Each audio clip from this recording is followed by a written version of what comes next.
Everybody singing together, singing a new song. Put your lighter in the air for love. It's beautiful, beautiful, yeah. Many mighty ships are sinking. Many stars are falling down. And I count it as a blessing that you hold me up now. You hold me up now. Tell that you've been praying. My whole life is turned around, and I can't go without saying that I thank God for you all now. Hey, for you all. Light in the air. See what you're going through. Light in the air. The truth is beautiful, beautiful.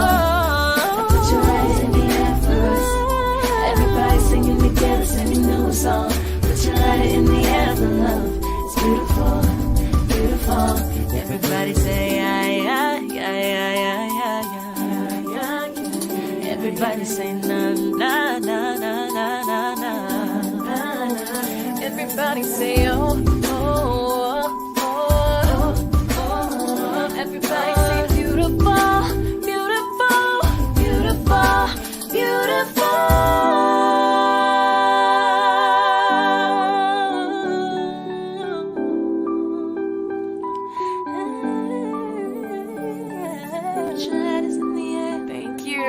Thank you so much for watching.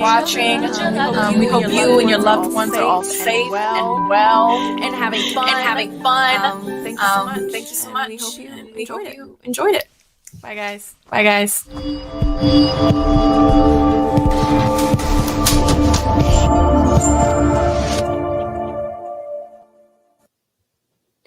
Raw Welcome, everyone. Thank you for joining us. For those of you that are tuning in from Africa and within the United States, thank you so much for tuning in. This is Davies, Chirwa, a presentation of Channel ATV in collaboration with the African Women for Biden-Harris.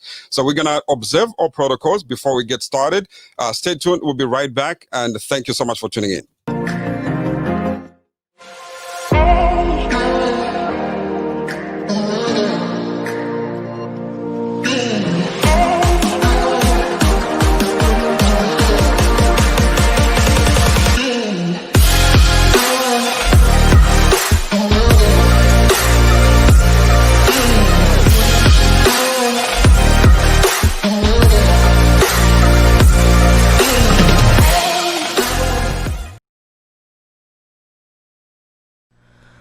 Oh, say, can you see by the dawn's early light what so proudly we hailed at the twilight's last gleaming, whose broad stripes and bright stars through the perilous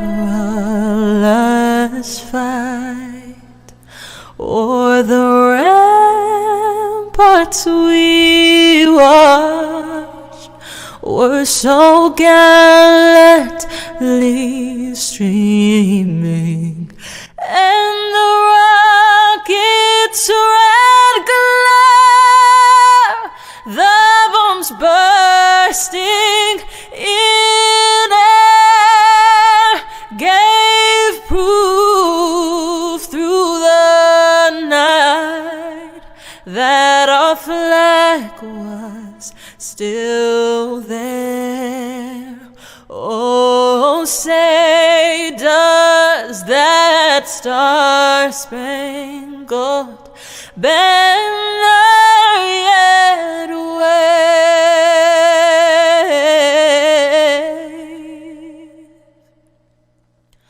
o'er the land of the free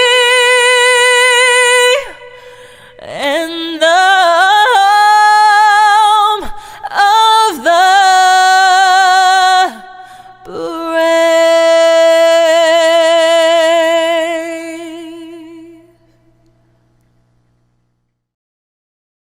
السلام عليكم ورحمة الله تعالى وبركاته.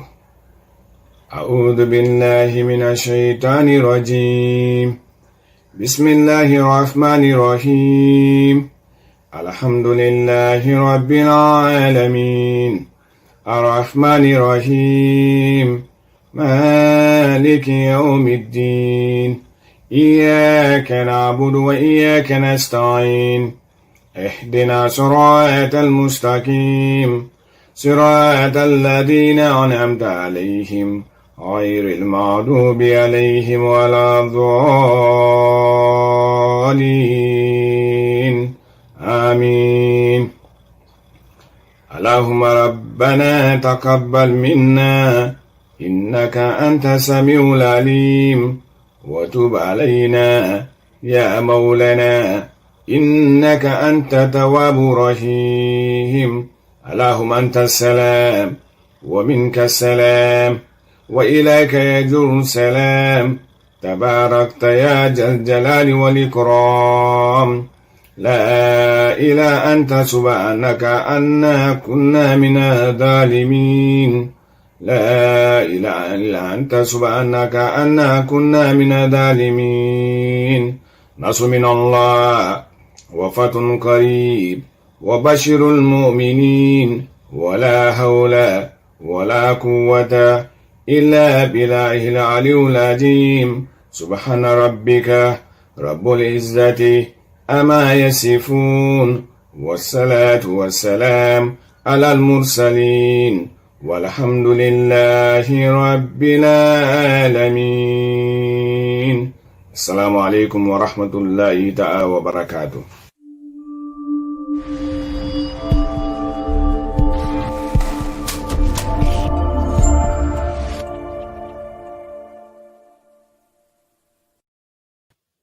Thank you. Welcome back. We are grateful to be joined by Rabbi David. I'm going to bring him in right now so we can observe our protocols. Stay tuned.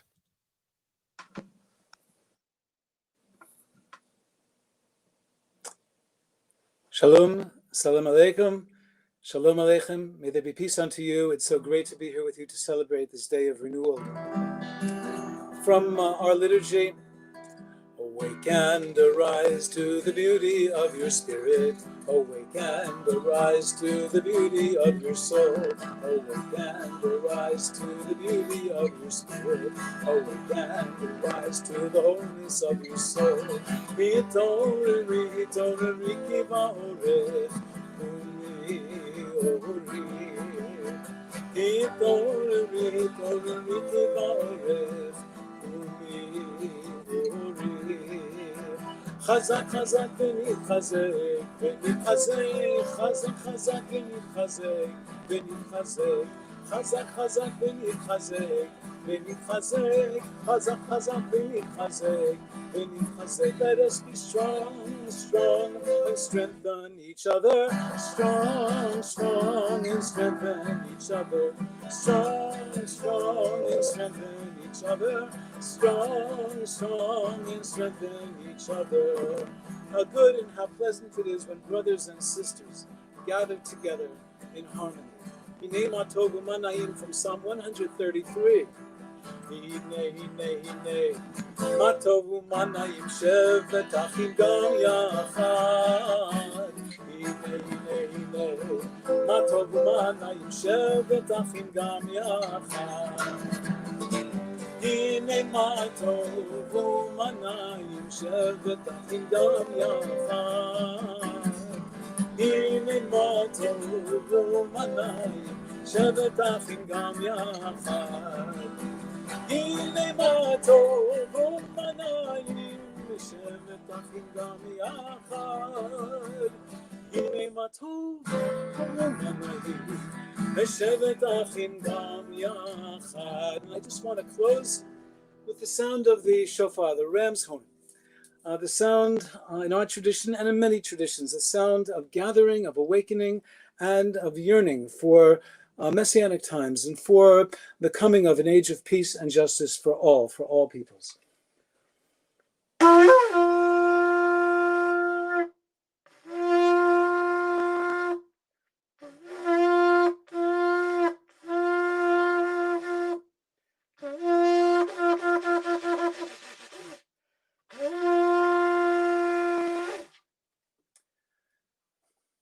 Thank you very much.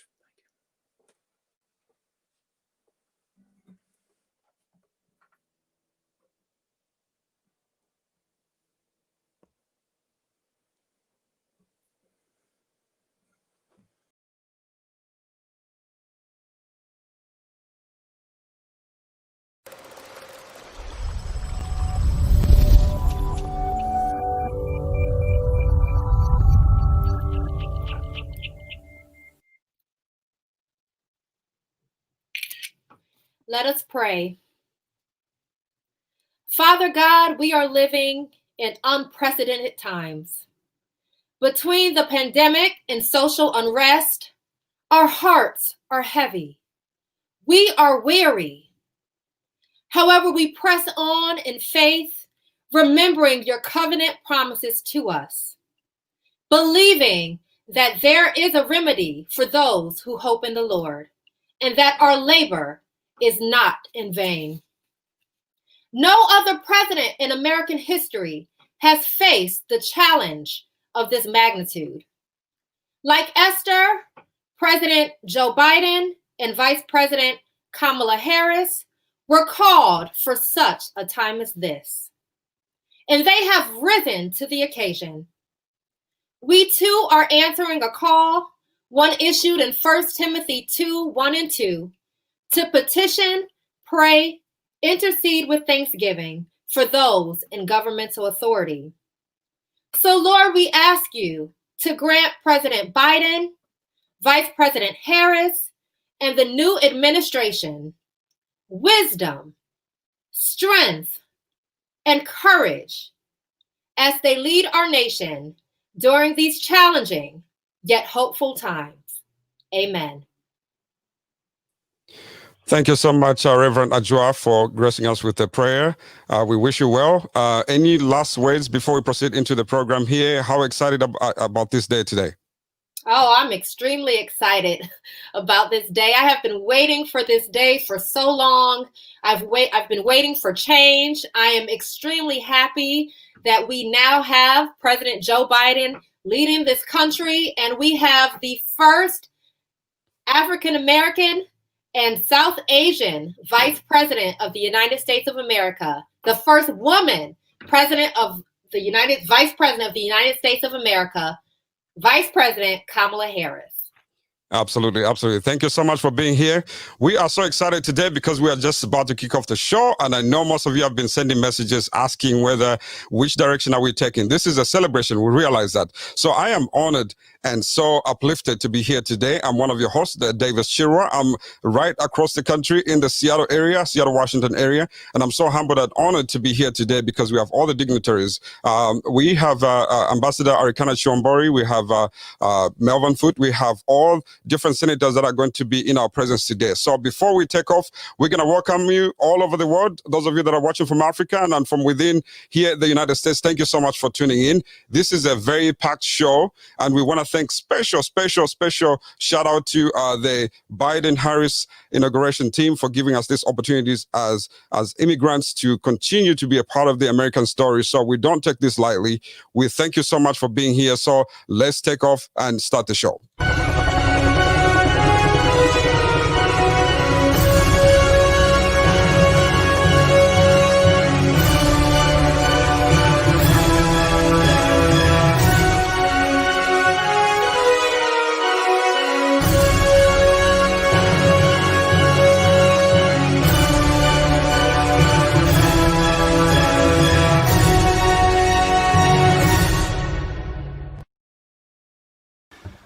Greetings, and what a great joy it is as we celebrate the inauguration of the 46th President of the United States, Joseph Biden, and the historic celebration of the first woman and first person of African and Asian descent to serve as Vice President of these United States of America.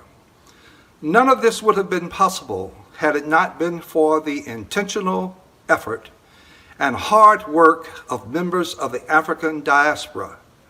Well over a year ago, I was engaged with members of the African diaspora trying to put together a plan to make sure that we could get all of the votes out, to make sure that there was a president who respects the African continent, its role of leadership in the world, its development, its growth, and its prosperity.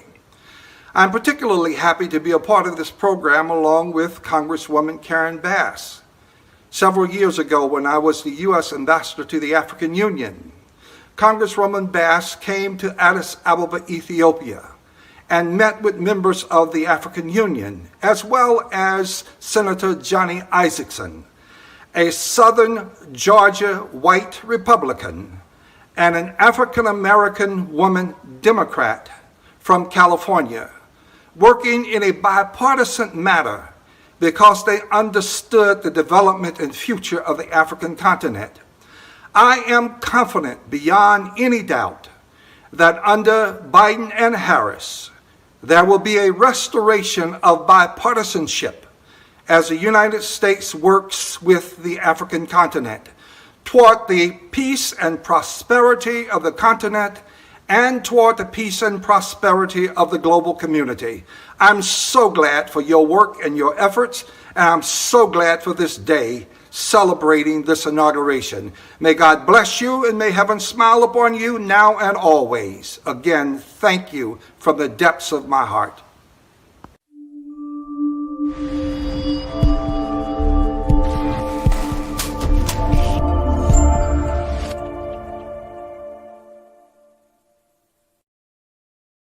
Hello everyone, my name is Tandy Chirwa and I'm a 16-year-old junior journalist with Channel ATV. I'm so excited to be here with you all celebrating the welcoming of President Joe Biden and Madam Vice President Kamala Harris. As a young woman of color, this moment means a lot to me. We're going to have the opportunity to have these conversations about things like climate change, racial and gender equality, criminal justice system and how that works and what that looks as other people of color. So many things that have been swept under the rug for so long that the youth are now getting involved in, and the world is having more conversations or seeing it more in the news, and it's just becoming something that's being brought to light, and it really needs to be, and we need the reformation, and I'm so excited to have this opportunity. And to the youth that are watching, I'd like to encourage you to get involved. Participate in your community. Pay attention to the things that are going on around you and fight for what you believe in. We all have this chance and we should take it and project it into the future as well. So thank you all so much for watching. Enjoy the show.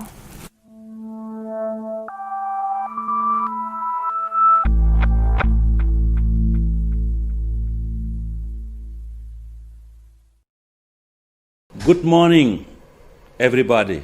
My name is Youssou, recording artist from Senegal. I want to congratulate President Biden and Vice President Kamala Harris winning this election in US. And together, around the world, we can fight the coronavirus. It's terrible. And hope also this new administration gonna have better collaboration with Africa. Thank you so much. And this is your day.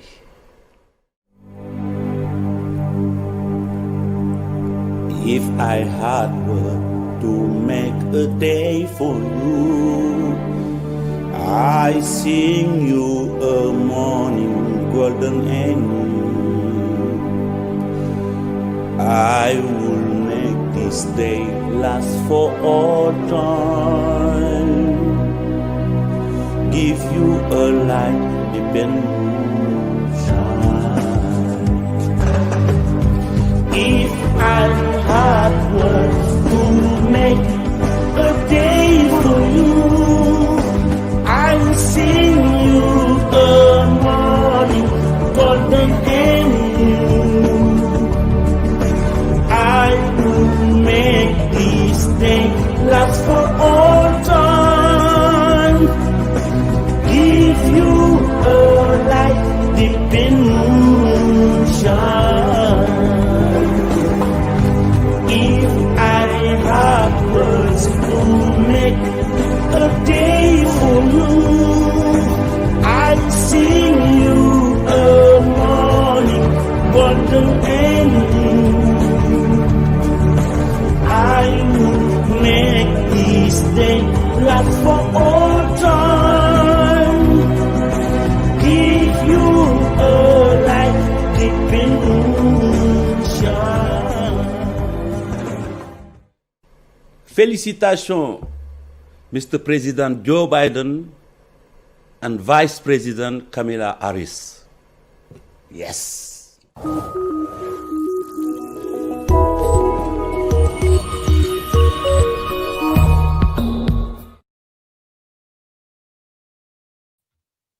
Thank you so much. Welcome back. Thank you for joining us again.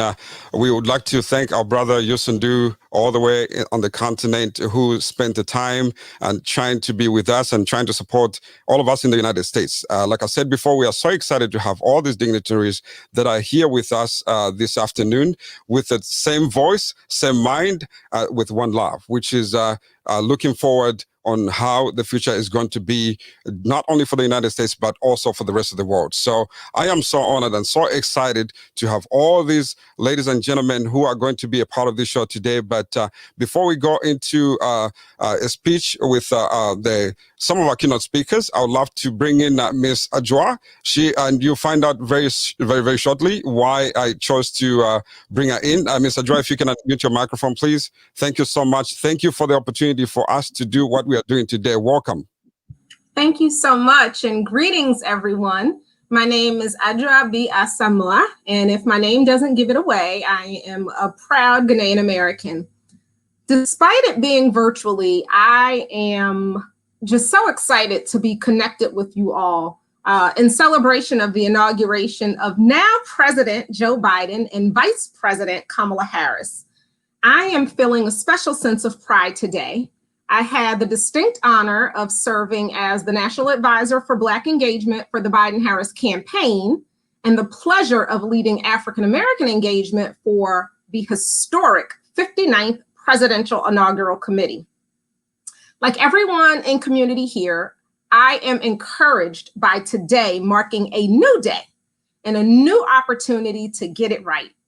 For the first time in history that I am aware of, the now president and vice president developed a plan specifically not just for African Americans, but also for the African diaspora. I am looking forward to the new Biden-Harris administration not just getting us out of this pandemic, although that alone would be quite the accomplishment, but to tackling the issues that are important to our community and working to right the many historic wrongs. Change was ushered in today. We witnessed a Black woman take the oath to become the Vice President of the United States. And it's because, in part, we showed up and out for the Biden-Harris ticket. We knew voting rights were at stake. A healthy economy was at stake. Restoring dignity to the office was at stake. Immigration reform was at stake, and so much more. So today, community, let's celebrate the inauguration of now President Joe Biden and Vice President Kamala Harris. And tomorrow, let's get to work supporting the new Biden-Harris administration as they work to deliver on all of the plans that they talked about during the campaign. Thank you so much for having me. Thank you. Thank you so much for being here. We know it's been a chaotic day for you. So just dialing back a little bit, what was your favorite moment when you watched President Biden being sworn in? What was your favorite moment? Because, you know, behind scenes, you've been running up and down. So, but what was your favorite moment? I'm not sure that I have one favorite moment. You know, all of it was just, you know, it's history. Again, we are witnessing the election of not just, you know, President Joe Biden, but the first Black woman to ascend to this level in Kamala Harris. And so I don't know that I can actually choose, you know, one favorite moment. I think I'm just like everyone, just in awe and excited about the overall inauguration. Absolutely. Now, this show is packed with all dynamic women, all types of dynamic women from different parts of the continent and right here in the United States. If one of the young ladies is watching right now and they're aspiring to become, to walk in your shoes, where do they start from? Oh, gosh. I mean, I think that an appropriate response would be to finish school. When you say young ladies, I'm not sure if you're talking about young students or people who, you know, young adults. Right. But just to complete your education, to develop your plan, not be afraid to, you know, go after your goals, to go after your dreams and to accomplish them, but just to have a plan and to be consistent and to not give up despite the challenges that may arise. Thank you so much, Ms. Chirwa. I hope you understand that we don't take this date for granted, and we thank you for representing us well in the U.S. government and making sure that our voices are heard as immigrants and also for us to share our heritage. So thank you so much. All right. So as we transition on, we are going to have Dr. Arikana Chombori, who is one of our keynote speakers, to come and say a few words for us. Most of us, we know her. We've known her since she was the ambassador for the African Union to the United States. She's a dynamic woman. I'm so honored and so humbled to know her and to just learn from her because she inspires everyone. And I hope that by the end of this show, if you're not inspired, then you have to evaluate your life because there's so much passion, there's so much love, there's so much warmth coming from all these dynamic men and women from this continent and also in the continent of Africa and all over the world. So without wasting too much of your time, I would like to invite Her Excellency, Dr. Arikana Chombori. Thank you so much, Your Excellency, for being here. Thank you, Brother Davies, for all the wonderful work that you do. Not only within the United States, among us, the African diaspora, but also back home on our beloved continent of Africa. I want to start by congratulating President Joe Biden and Vice President Kamala Harris for this historic day. As I was watching, particularly when Kamala Harris was sworn in, I was so filled with tears of joy. I couldn't help but almost feel like I was the one who's being inaugurated. Last night, I was telling my husband, I said, you know, honey, I have this happiness in me. I have this joy in me. And I feel like I'm getting ready to go to Capitol building and be inaugurated and be sworn in myself. That's what's happening. That's the effect that us having Kamala as the first Black woman to be sworn in as the Vice President of the United States. That is what's happening in our lives. I hope each and every Black woman in the world today feels the joy that we can all stand up and say, I am Kamala Harris. Because I don't know about you all, but that's how I feel. I feel like I am Kamala Harris. It is an amazing, incredible day. We are so grateful to President Joe Biden for choosing Kamala Harris, a Black woman, to be his right hand. I can honestly tell President Biden, without any doubt in my mind, that the choice that he made to pick Kamala Harris as his vice president is probably the best decision he has ever made in his life. And from the bottom of my heart, and speaking on behalf of all the Black women around the world, we want to thank you for trusting her. And through trusting her, you have trusted us, the Black women. And thank you for shining the light onto us. And hopefully through her, our messages, our cries will be heard loud and clear. We hope through her, we'll be able to engage the US government at the level that they will finally hear us and not just see us. We hope through her, we can extend the engagement, effective engagement with our beloved continent of Africa. I'm talking about the US Africa policy. Africa policy that is formulated based on equal and mutual respect. Africa policy that is not one-sided, but rather a policy that is reached onto after equal participation of both parties, where Africans, when they come with their opinions, they are truly heard. Through Sister Kamala Harris, Vice President Kamala Harris, we are on the table, my ladies. We are on that table. Before I could get on here, I'm traveling and I couldn't find my pearls. I was gonna go crazy because today, it is a day that we all must celebrate Kamala Harris. Black women, women of Asian descent, everybody must wear their pearls. You must grab that string of pearls. Let's celebrate our sister Kamala Harris, because she is really, indeed, making us proud. On behalf of the African diaspora, we are so looking forward to working with the Biden administration to truly share with them a true understanding of Africa and her ails, a true understanding and undoing of the Africa that has been painted by the media, an Africa that has been painted by others, decisions being made on lies that are being propagated. We would hope to engage the Biden-Harris administration with nothing but truth, a true understanding of the pillars and the foundations of why Africa is where it is today, a true understanding of the games that were played centuries ago to get Africa where it is today. Sadly, those strategies have never been untangled. Those strategies are long in need of entanglement. I have no doubt in my mind that the Biden-Harris administration are going to give us an opportunity to have those conversations, engage in those conversations that speak nothing but the truth.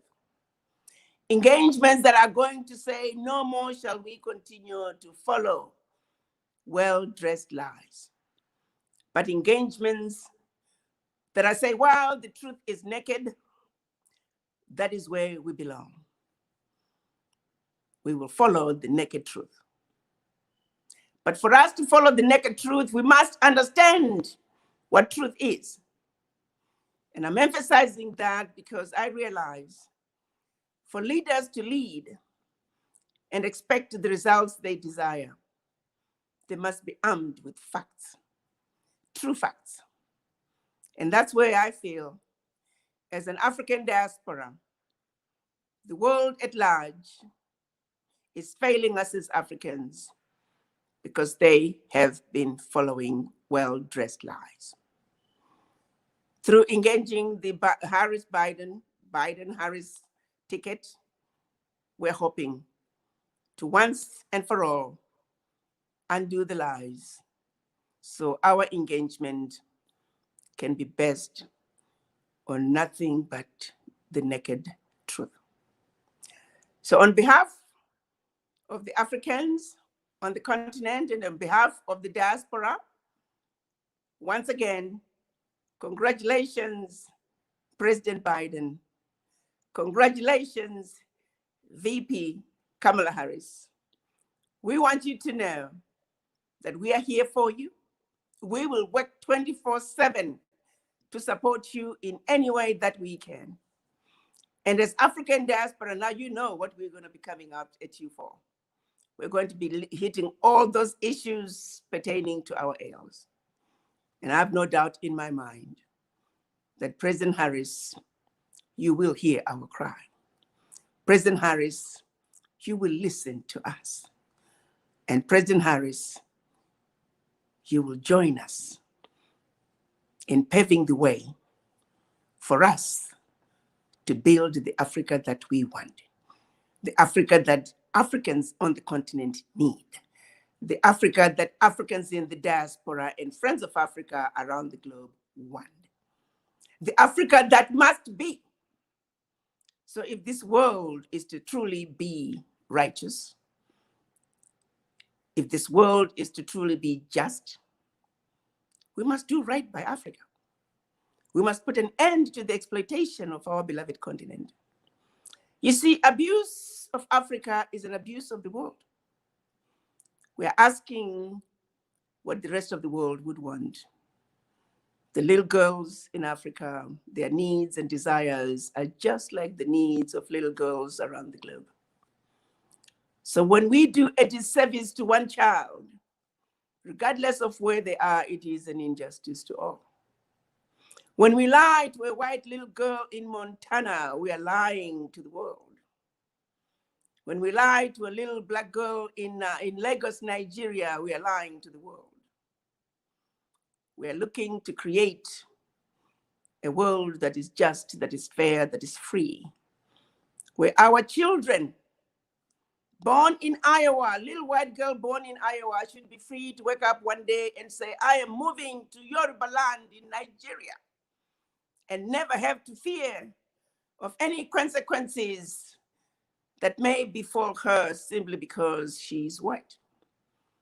By the same token, a little boy growing up in Igbo land, in Kikuyu land in Kenya, can wake up as well and say, you know what, I am moving to Albany, Georgia in the United States, and never have to fear any consequences that might befall him simply because of the color of their skin. That is the world, President Biden, that we're asking you to help us build.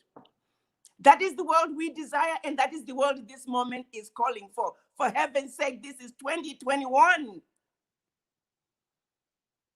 We're asking for a world that is free of racism, bigotry, and hate. I have no doubt in my mind that President Biden, together with his very able VP, Sister Kamala Harris, together with us, we will join hands to deliver such a world. And for us to have such a world, that conversations begins in Africa. And I know President Biden you're going to be with us all the way. Welcome and congratulations. Looking forward to a happy, peaceful, and prosperous 4 years during your administration, and we hope we will have many more terms to come. I thank you. Thank you, Excellence. It's good to see you. Now, I want to say this on record. I've known you for many years. I've never seen you this excited. So this, on record, this is one of your happiest day of your life, especially considering the circumstances right now. But I want to say this before we let you go, because you're a rare commodity to get hold of for the rest of the folks to get an opportunity to talk to you. So from your perspective, real quickly, what do you think needs to change in terms of policy for Africa to get the opportunities going forward, as far as working with the United States to build Africa, become a solid ground that the United States can trade with and back and forth? I'll tell you one thing. During my time as the AU permanent representative to the United States, if there's one thing the US government could help us, is to eliminate the element of fear. What I found was that leaders, when they come to the United States, instead of speaking up and speaking the truth in order for us to engage in meaningful conversations, there's so many roadblocks and fear that is real. Fear that if they spoke up, they will be labeled. Fear that if they spoke their truth, that if they push back, there may be consequences. What it does, it makes all conversations that otherwise could be fruitful not be fruitful. Needless to say, meetings that should bring results, they do not bring results. They are no longer fruitful. But also at the same time, the US government people don't value contributions from the Africans. I had been told on several occasions that what the Africans say doesn't matter. What we want is what we get. There are many who have told me when they go to Africa for meetings, they go with their documents already drafted up, pages for signatures already folded. They just expect the Africans to sign. What's really sad is we, the Africans, also just sign. Right. And so that means our conversations are meaningless. Our conversations are one-sided. So there's a need for there not to be any consequences when Africans speak up. There's a need for there not to be any consequences when the Africans come to the table. But the same token as well, the unfounded fear that we have as Africans also needs to go away. So whatever can be done to clean the air up, so when the Africans come to engage the US, we should truly have meaningful conversations where we are honest with each other and there are no consequences for speaking up. That is level one of what I feel could really facilitate continued engagement. And then secondly, really truly looking at engaging Africa as true equals. Those who feel engaging Black people, they are engaging those who are lesser than them. They're engaging their people who are less human beings. They're engaging with people who they are automatically superior to. That's another area that needs to be cleaned out.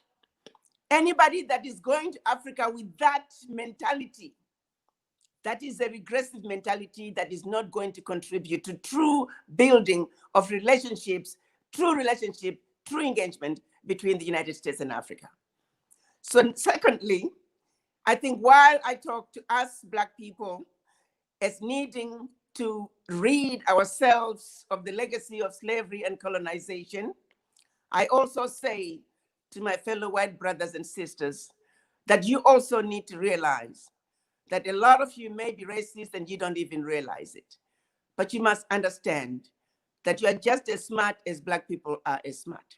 That Black people are as smart as you are. Black people are as able as you are. You are not, by any stretch of imagination, superior to the Black people. If President Biden could emphasize that, if President Biden could eliminate those elements within his administration who feel superior to Black people, That will go a long way in building the proper relationship with Africa. The United States remains the most preferred trading partner for the African continent. I would hope that through proper engagements that are free of racism, bigotry, and hate, engagements that are based on truth and nothing but the truth, engagements that intend to build a fair and just relationship between Africa and the United States. Those are the engagements that are going to give us the results that we desire. The United States and Africa, we are married with children. Like I often say, the US can run away as far as they want, but we're married with children. They can't go far. It does us all good if we can make a commitment to make the relationship between Africa and the United States the best relationship the world has ever seen. We are married with children. It's going to take all of us to make this marriage a success. Thank you, Excellence. We appreciate you. It's just never enough to hear from you. So I hope you understand that we appreciate you. And as a community, the African community, as well as here in the United States, we thank you for your leadership. And we thank you, most importantly, for showing our young daughters that everything is possible if you believe and you continue moving forward. So God bless you. Thank you so much for being here. Continue enjoying. And when you get the opportunity to see President Biden and Madam VP, we know that you're going to represent us well. Thank you so much for being here. Thank you, my son. Keep up the great work of representing us. Thank you so much. Mama, Super, Curly, hey, Daddy, you've been sleeping too long. You have to hear my song now. What we say? Wake up, mama. Pick me up on your door. Wake up, mama. Can't take the hunger no more. Wake up, mama. Pick me up on your door. Wake up, mama. Can't take the hunger no 100 years. Never saw such a thing. Here, what less paper money. Diamonds, put it in a jewelry. Not so the big still hungry. Make we build up the economy. Put us up to this agony. Stand steadfastly. Tears some milk for your baby. Come together in a one unity. In a practice continually. True African visionary. Missionary Kanachi young boy. Wake up, mama. Pick me up on your door. Wake up, mama. Can't take the hunger no more. Wake up, mama. Pick me up on your door. Wake up, mama. Resistant general.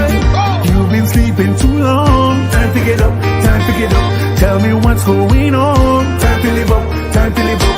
Some that will take heed. I know we in need. So mama, mama, open your eyes and wake up, mama. Pick me up on your door. Wake up. Wake up, mama. Wake up. Can't be hunger no more. Wake up, mama. Wake up. Get up. Wake up, mama. Pick me up on your door. Wake up. Can't be hunger no more. Come together in a one unity. Ah, the mercy. In a practice continually. Every night I say. African visionary. Missionary Kanachi young boy. Wake up, mama. Pick me up on your door. Wake up, mama. Can't take the hunger no more. Wake up, mama. Pick me up on your door. Wake up, mama. Can't take the hunger no more. Give me a piece of the cake with the people in bake. It will be for your sake. Don't ask me why. Want a piece of the pie? Make the youth stop die. Yeah, my plea. Listen, Curly. Mama calling all the big names from England, France, and Germany, China, US, and Italy. Wake up, mama. Pick me up on your door. Wake up. Wake up, mama. Wake up. Can't be hunger no more. Mama. Get up.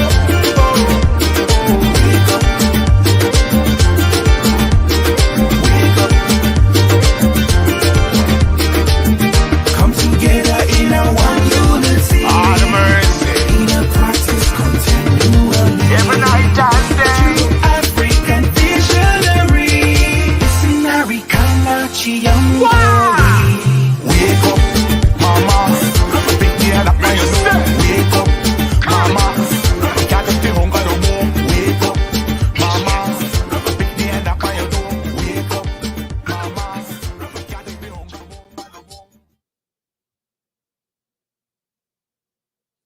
Thank you so much. Thank you for joining us. I would like to welcome everybody that are joining us right now, tuning in from all over the world. My name is Davies Chirwa. Up next, we have our brother Melvin Fote. You've seen him in the community. He's done a lot of amazing work. Before we do that, we have a message from some of the children that you just saw right now dancing all the way from Kampala, Uganda. Welcome the Triplet Ghetto Kids. Hey, we are the Triplet Ghetto Kids from Uganda, Africa. Congratulations to President Joe Biden and Vice President Kamala Harris. May God bless you. We love you. Much love the Ghetto Kids.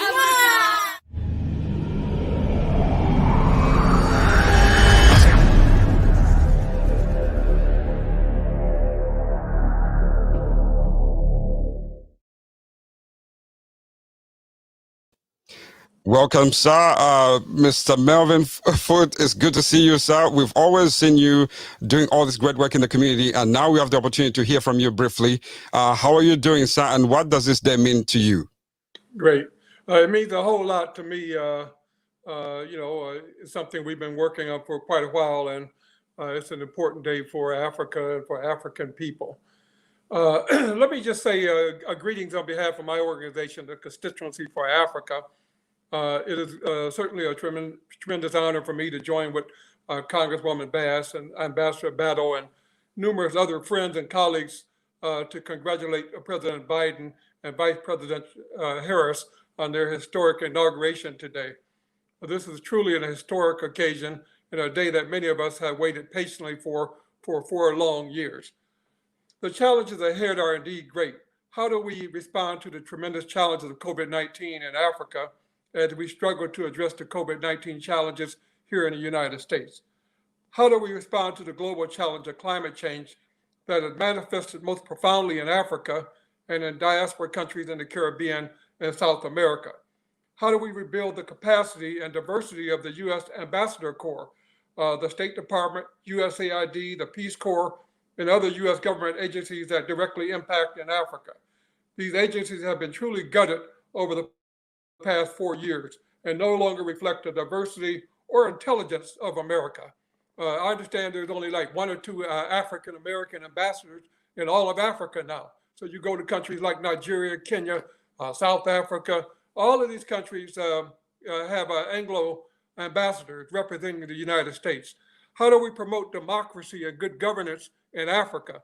While we have recently learned the hard way about the flaws in our own democracy here at home. How do we talk to Uganda? How do we talk to Cote d'Ivoire? How do we talk to Guinea? How do we talk to these countries in Africa? And we're complaining about when we look at our own democracy, it is just as flawed. For the diaspora, my message is simple. Don't agonize, organize. Talk is cheap. It's very easy to talk. But right now is when the hard work begins. For the diaspora, our work is really cut out for us. We must find ways for us to unify, whether we are African American, African immigrant, Afro-Caribbean, or African from other parts of the world. Our fragmented approach here in the United States must be addressed, and very soon. We must also commit ourselves as a unified diaspora to educate Americans about Africa and African economic and development issues and press for a proactive Africa policy agenda. Now, I've been working on Africa my whole career, nearly 40 years. And I can say that this is not easy, but you have to actually put in work to get policy changes. You can't just get mad and say, I'm mad, and think that members of Congress are going to listen to you and change the policy based on that. There's a whole set of organizing that must take place if we're going to have impact. So in closing, I want to thank the African Women for Biden-Harris 2020 and the Women of Color Coalition for organizing this event in partnership with the Biden-Harris Inauguration Committee. I want also to thank my good friend Asha Diallo for personally reaching out to me to be involved. So I want to thank you all. This is a good day for Africa, but we need to get moving right now in terms of our organizing strategy if we're to have any impact on U.S.-Africa policy. Thank you very much.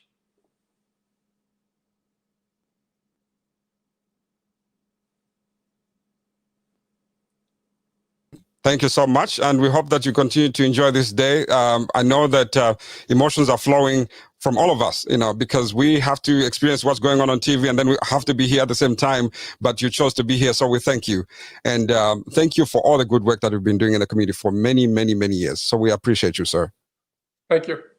All right. So as we transition on, we are on standby. We have Ambassador Mulanula all the way from the continent, and she's going to join us as soon as we come back. I want to say we want to thank all the artists that took their time to be a part of this show, from Africa to Europe to within the United States. So we appreciate you. So we'll be right back. As soon as we come back, we're going to have an opportunity to hear from Ambassador Liberator Mulanula. Thank you so much. Stay tuned.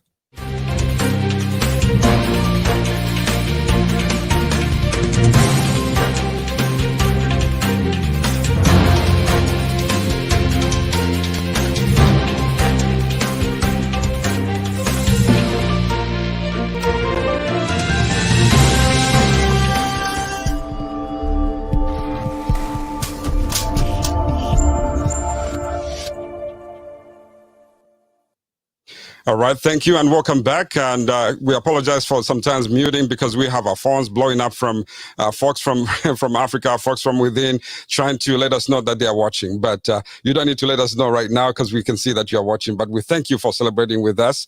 And I'm here not because I'm the best at what I do. It's because I stand on great shoulders of this community. And not only that, because I come from a woman, a strong woman. So the woman coming up is one of the strong women that we have in the community who has served her purpose here in the United States, as well as back on the continent. So it's an honor to have you back here, Ambassador Liberator Mulanula. Thank you so much for being here. We welcome you. Thank you very much, my brother Davies. Good to see you. And greetings, everyone. As I was being introduced, I'm Ambassador Liberator Mulanula from Tanzania. I was actually privileged and honored to serve as Tanzania ambassador to the United States during the Obama-Biden administration, and I was had a lot of official interactions with Vice President then Biden. I'm therefore truly honored and thrilled to be part of this historic event on the 2021 presidential inauguration of President Joe Biden and one of our very own Vice President Kamala Harris. I am, as we know, better in diplomacy is to thank and thank again.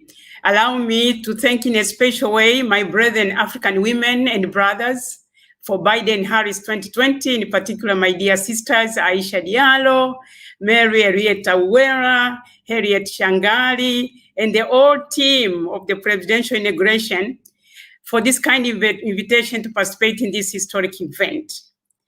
I pay tribute, special tribute, and extend my sincere congratulations to the 46th President of the United States, His Excellency Joe Biden, and Vice President, Excellency Kamala Davis Harris. It feels refreshing to say Her Excellency in that position. Today, as was rightly said, that the inauguration is a historic day of the first African-American, the first female vice president, the first day of change. So personally watching Kamala Davis Harris take oath filled my eyes with tears of joy and disbelief. I said it can be done for the daughter of an immigrant to ascend to the reins of power in this country. Jennifer Lopez in her song said it all, that this land was made for me and you. I teach about women leadership at the George Washington University. 4 years ago, after Hillary Clinton lost the presidency, my students, majority of whom are immigrant students, had a pessimistic view about women leadership in this country. And none could have predicted this moment in the history of the United States. The women voters who are the majority made this historic day happen, demonstrating a long-standing belief that if you want something well done, give it to a woman. And of course, if you want it well said, give it to a man, as David Chirwa. I watched today the beautiful inauguration ceremony and the peaceful transfer of power, renown of this nation, which reminded me of my own country, Tanzania, that both of our two nations share this important value a norm which need to be upheld and cherished. I'm confident that Her Excellency, the Vice President Kamala Harris, will reach out to our fellow female leaders and women across this divided nation and around the globe, Africa in particular, a continent that had made history 15 years ago to have the first female democratically elected president, Ellen Sirleaf Johnson, followed by other female presidents and a number of incumbent vice presidents, including the Vice President of Tanzania, Her Excellency Samia Suluhu Hassan, who has been elected on the presidential ticket for 2 consecutive terms. So the sincerity of President Biden's inauguration speech, as was commented by one of the commenters, matched the times and moment calling for unity. This country is hungry for unity and healing the wounds of a divided nation. For our part, and as daughters and sons of Africa, we look forward to better US-Africa relations, more work in the democracy and good governance space, strengthening trade and business relations, strengthening people-to-people relations, and peace building for the common good. President Biden said the Americans are good people, but they need good leadership. Africa, as you know, is both the cradle of humanity and the continent of the future. It boasts the world's youngest population and exhibits such a potential that the world is always crumbling to our shores. Our involvement in the American political scene is not out of solace, but a realization that as immigrants and diaspora, they bring values that are shared worldwide, including the respect of diversity, equality, and justice for all for the betterment of this country. Democracy, as President Joe Biden admitted, is fragile. Democracy is precious. To my fellow women, I say, guard against the erosion of your rights. Democracy, as we have seen, can suffer setbacks. At times, remain together just by a thread. Whatever happens, my fellow women, you are the custodians of this democracy and of the history in the making. I wish the new administration Godspeed and renewal. I thank you for your kind attention.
VP-elect Kamala Harris. My name is Nimatullah Jallo. I'm 8 years old. I'm in 3rd grade. I received distinguished honors for hard work. It is with proudness I'm writing this letter to congratulate you on becoming the first Black woman vice president in U.S. history. You inspired me to continue working hard towards my dreams. As a daughter of immigrant parents, it will be an honor to see you swearing in person. I have no doubt in my mind you will continue fighting for girls' education and women empowerment around the world. Once again, congratulations on making history. I wish you the best and all strength to accomplish your task as a vice president. I wish to see you one day swearing in as the first Black woman vice president. Sincerely, Nima. Biden, Harris.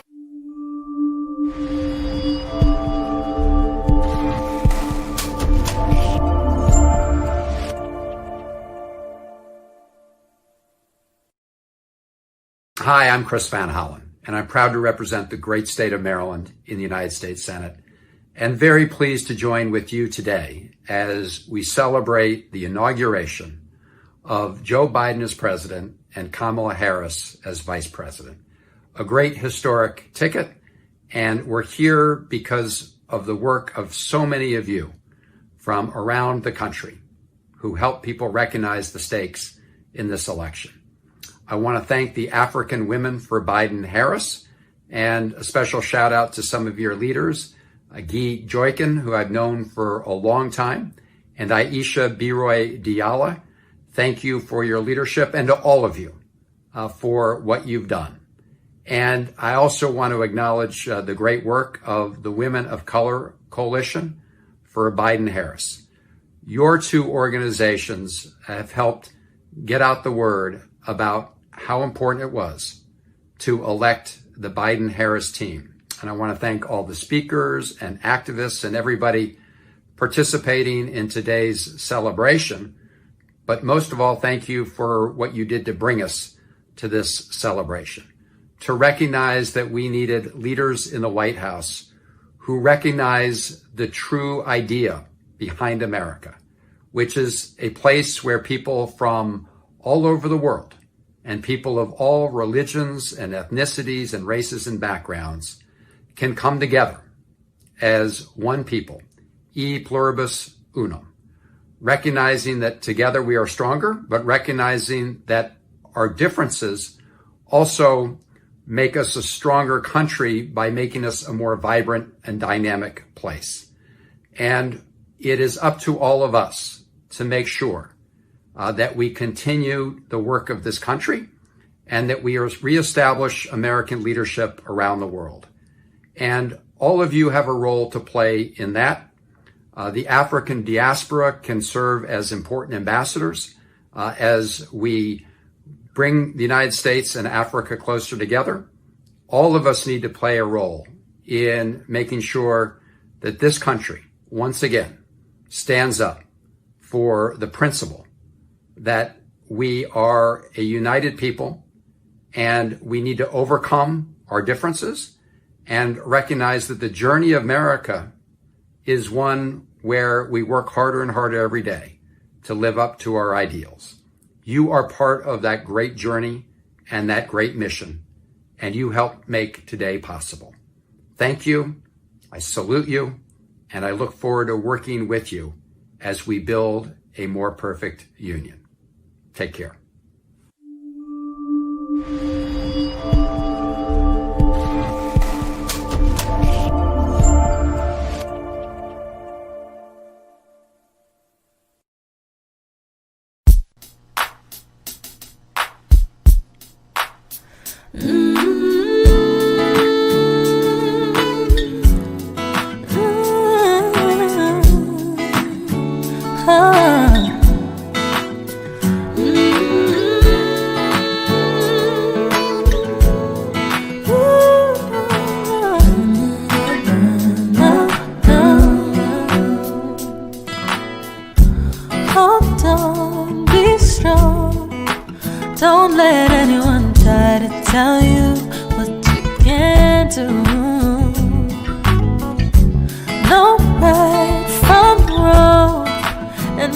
always keep your heart in the right place.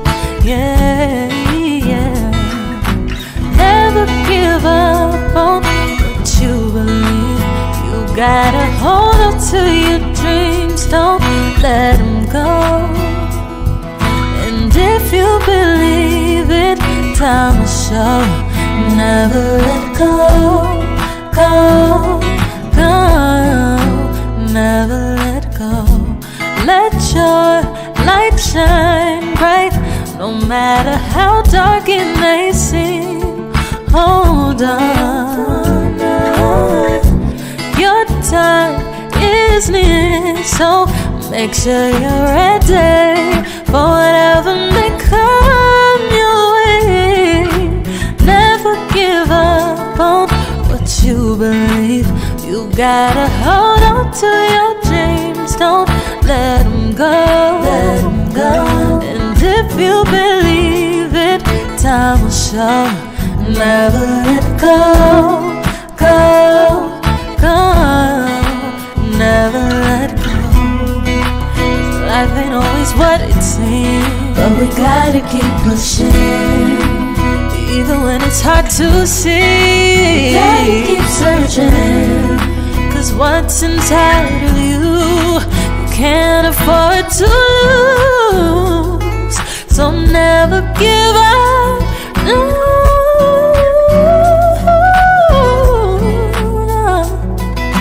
Never give up on what you believe. You gotta hold on to your dreams. Don't let them go. And if you believe it, time will show. Never let go, go, go. Never let go.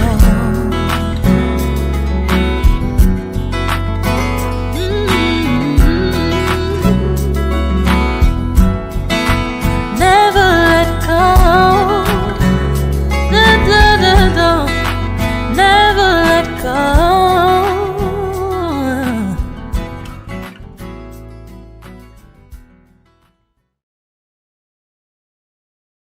Hi everybody, my name is Princess Philomena Desmond Ogugwa. I am the National Co-Chair of African Diaspora for Biden. On behalf of African Diaspora for Biden and all the African diaspora in the United States, we say a very big thank you and congratulations to everybody that worked hard in electing Joe Biden and Kamala Harris as the President and Vice President of the United States. This coming 4 years, the two will work hard to take United States back to the Committee of Nations, increase employment, uplift the economy, but most importantly, the coronavirus will be a thing of the past in the United States of America. Congratulations to our incoming 46th President of the United States of America, Vice President Joe Biden. God bless America.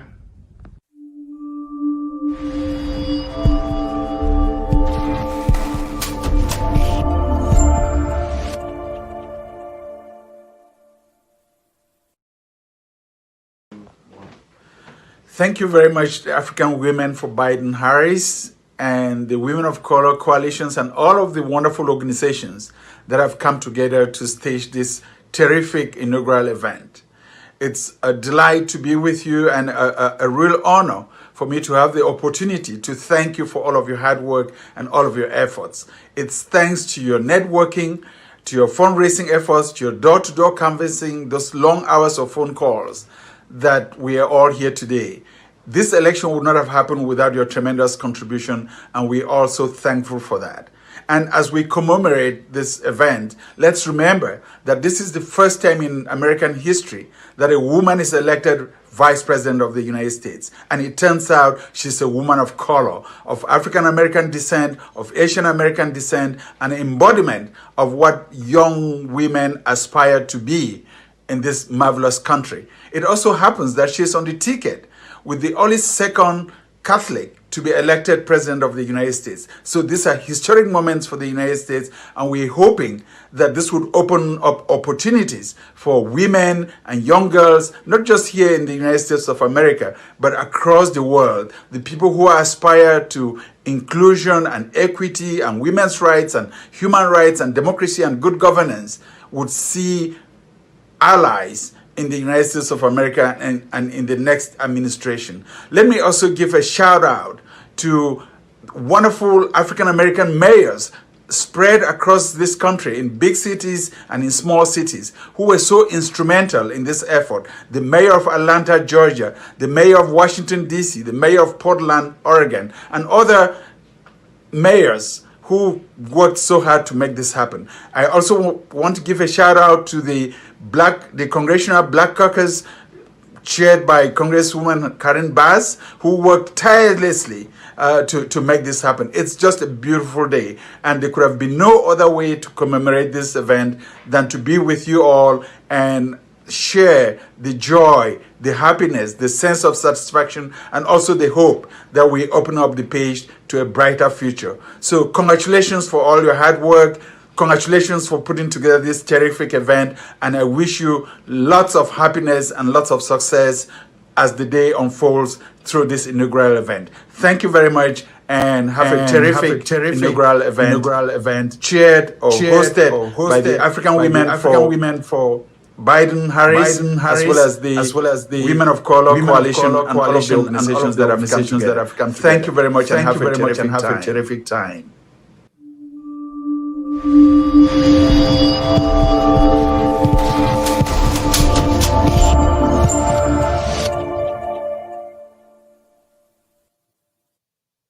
Well, yes, indeed. Thank you so much, Dr. Christopher, for that uplifting message.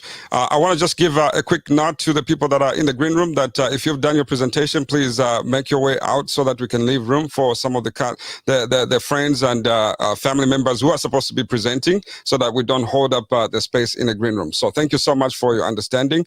As we continue on, we're getting ready. We have a wonderful panel that's coming up. So we would like to alert the panel that please get ready as we transition on. In the meantime, please enjoy the next piece of music as we get ready for the panel. Hello everyone, we are so happy to be here for this big program. It's about the congratulations for Joe Biden and Kamala Harris. Tonight I'm here in Mali, West Africa, with our big singer, Umu Sangare. The diva, what do you think? Yes, congratulations at Joe Biden and Kamala Harris. We are very, very, very happy. Me, I'm Umu Sangare from Mali, West Africa, with my brother Sheikh Amala Diabate. So happy, like I was saying. We are so happy. Yeah, we congratulations, are very happy. Biden. Congratulations.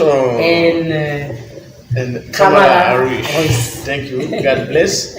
And we are so happy because that's because we have a little band. It's the family. Yes. We are in Umu Sangare's house to do this program. Here, the guitar, I forget his name. What is his name again? Mamadou Diakité. Mamadou Diakité. Yeah. And also we have a Papa. Yes. Papa Jabate, we call Sheikh Jabate. Sheikh Tijan Jabate. Yes. Is the gene of this instrument, keyboard. Okay. You know, the keyboard is the ancestor of the ballad. Anyway, so happy and everyone, what do you think? We are happy. We are very happy. Congratulations, Joe Biden and Kamala.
Welcome back. Thank you for joining us. We want to encourage you, if you're watching this presentation, please share the link with your family and friends. If you're watching us, please use the hashtag African Women for Biden-Harris Inauguration. If you just hashtag Biden-Harris, that should also work. But you may want to just use all the hashtags so that you can share, and we make sure that people get to understand what Africa is doing to be a part of the United States' future as immigrants. So with that said, my next guest that I'll have is our brother who's been doing a lot of work. He makes his way from St. Lucia. He is a phenomenal member of this community and has made a lot of impact. I'll let him talk a little bit about himself when he comes in. I see that he's getting ready. So let's welcome our brother Eric Watcom. Brother Eric, welcome. Hello, Davies. How are you? It's good to see you, sir. Did you actually sleep? Because oh my God, this is such a historical day, and so happy to be part of it. We wanted to take the time to thank our sisters, African Women for Biden-Harris 2020. We want to let them know that us brothers, we've been there supporting, and so this is a very historical occasion indeed. We have assembled a wonderful group of panelists for today, distinguished in their own rights, and we're going to interview them. But as we invite them to come on, I just want to take the time to mention my good friend, late and mentor, the late Ambassador Terrence Todman, who was a career ambassador, which just means he's a 5-star general in the diplomatic corps. He served both in Chad and in Guinea back in '72. And for the next 5 years in Chad and Guinea, and then the first African American ambassador to Denmark. But I could imagine that he's in Jubilee. He is extremely happy today that not only do we have a Joe Biden who understands and feels Africa, and we're going to do more to educate and to support his vision and our vision for Africa, but we also have Kamala Harris. She herself also is a fellow Howardite, and so that's right. I am sure, and of course, she does have some Caribbean roots. She does have some Asian roots. She does. And of course, the African runs through her through and through. Absolutely, absolutely. Oh, thank you for being here, my brother. As we rally your folks here, if you're in the green room, please get ready. If you're going to join us on this panel, we know that it's an interesting discussion that you are about to have. Very briefly. Yeah. Can you tell us what is the title, what is the theme of your panel this afternoon? Well, the theme for the panel today is really looking at a new era. It's called really Democracy and the New Era for the U.S.-Africa Relations. Right. And we're excited. This is a new administration, and it yields new opportunity for the continent. And so we have assembled a distinguished group of not only intellectuals, but actors, those who have actually worked in Africa, those who have some lineage with Africa, and those who have the interests of the continent, as well as the United States in hand. So we look forward to a robust discussion on what is the democracy and new era for USA-Africa relations. That's great. It's all about building relationships. And we realize that if you're a country, you have to have relationships with other countries so that your economy can thrive. Absolutely. And so the Caribbean and Africa, they're not excluded out of this progress. So we celebrate with them this afternoon. It's historic moment within the U.S. history. So we're thankful for this opportunity for us to showcase who we are and play a role in the progress of the United States.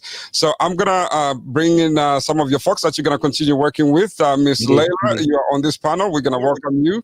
And who else is on this panel? Please, if you can just raise your arm and we can go. Layla, well, let me just say that we do have Queen Mother. Okay, Queen Mother is on this panel. Jibril. Okay. There she is. Welcome. Thank you. And we do have Dr. also Layla Ndai. Okay. And we will give a full introduction shortly. And we also have Dr. Freeman, if he's around. Yes, Dr. Freeman, if you can adjust your camera, please, so we can see you. Indeed. And then we have also Didi, if she's available. Miss Didi, I don't think she's in the green room right now, but She's not in the green room as yet. if she can join us, you'll be more than welcome to join the discussion. The discussion. Who else do you have? Indeed. I think I've gotten everyone. I got Leila. Is Dr. Leila and Diane? No, I don't see her in the green room. But what I'll do is I'll encourage the folks that have already presented. No. We have folks that's gonna represent. I know Dr. Lawrence Freeman, and I know Queen Mother is ready to go. And let me just add, Queen Mother is also a fellow Howardite. You know, absolutely. So Queen Mother will represent. Queen Mother is a very well sought after strategic consultant. And she has worked throughout more than 5 or 10 African countries and throughout the world on all 5 continents. So with that, without any further ado, I'm going to invite Queen Mother to basically take the mic. And, what the questions that we have before you here is, I'm going to give you number 2. What is the importance of the United States democracy to other nations, especially African nations? Can you put that in context for us? Absolutely. Thank you very much. And I'd like to say Akwaba to everyone. Welcome. And thank you for having me on this joyous, momentous occasion, really celebrating new beginnings and firsts. Yeah. With respect to the importance of U.S. democracy in Africa, it's important to realize that African systems in itself had been democratic with leaderships of councils. And so understanding the importance for collaboration is something very important as well. With respect to our own democracy, we've seen some of the weaknesses or challenges of democracy that we need to fortify and address. And so if you get knocked down, it's important to get up and reassess and to address those issues where the democracy has shown weakness. What do I mean? In democracy, the majority rules. But kindness and compassion, and as President Joe Biden said in his inauguration speech, leading with hope and with love ensures that those who are not in the majority are also accounted for and that their interests are also a part of the broader democratic fabric and ideals for the U.S. or any nation. Who are not in the majority are also accounted for, and that their interests are also part of the. And let me say that if you are not speaking and you're part of the panelists, please put your computer on mute, please, because we could hear you and it's disrupting. Thank you, Queen Mother. If you would continue. Yes, and I think also that the U.S., as we talk about new beginnings and reimagining our way forward, I would encourage that we do that. So it's not just restoring our democracy or restoring our democratic relations or diplomatic relations. It's an opportunity to assess how do we move forward from here. There's an African proverb that says, if you want to learn the end, look at the beginning. And this is about a new beginning. And it doesn't mean we throw away everything that's been done in the past, but it does mean that we bring new voices. We've heard from speakers for this wonderful occasion about the youth of Africa and many people who have been committed to help address some of the questions. And so our democracy is representation at all facets of society who can help to bring contemporary solutions that are African-centric, that benefit Africa, and also benefit the U.S. interests, mutually beneficial goals. Indeed. Queen Mother, we're gonna try to have a conversation a little bit, and you've set the tone. I want to invite Dr. Freeman to actually come in, and Dr. Freeman, who's been in academia at HW and elsewhere, he's really been working on building relations between Africa and China. Dr. Freeman, the mic is yours, please. Let me ask you the question. What changes in the U.S.-Africa policy would benefit Africa going forward? Thank you very much for allowing me to participate in this celebration of our new president and vice president. And I'm hopeful that in this era of change, that we will bring in a new initiative for U.S.-Africa policy.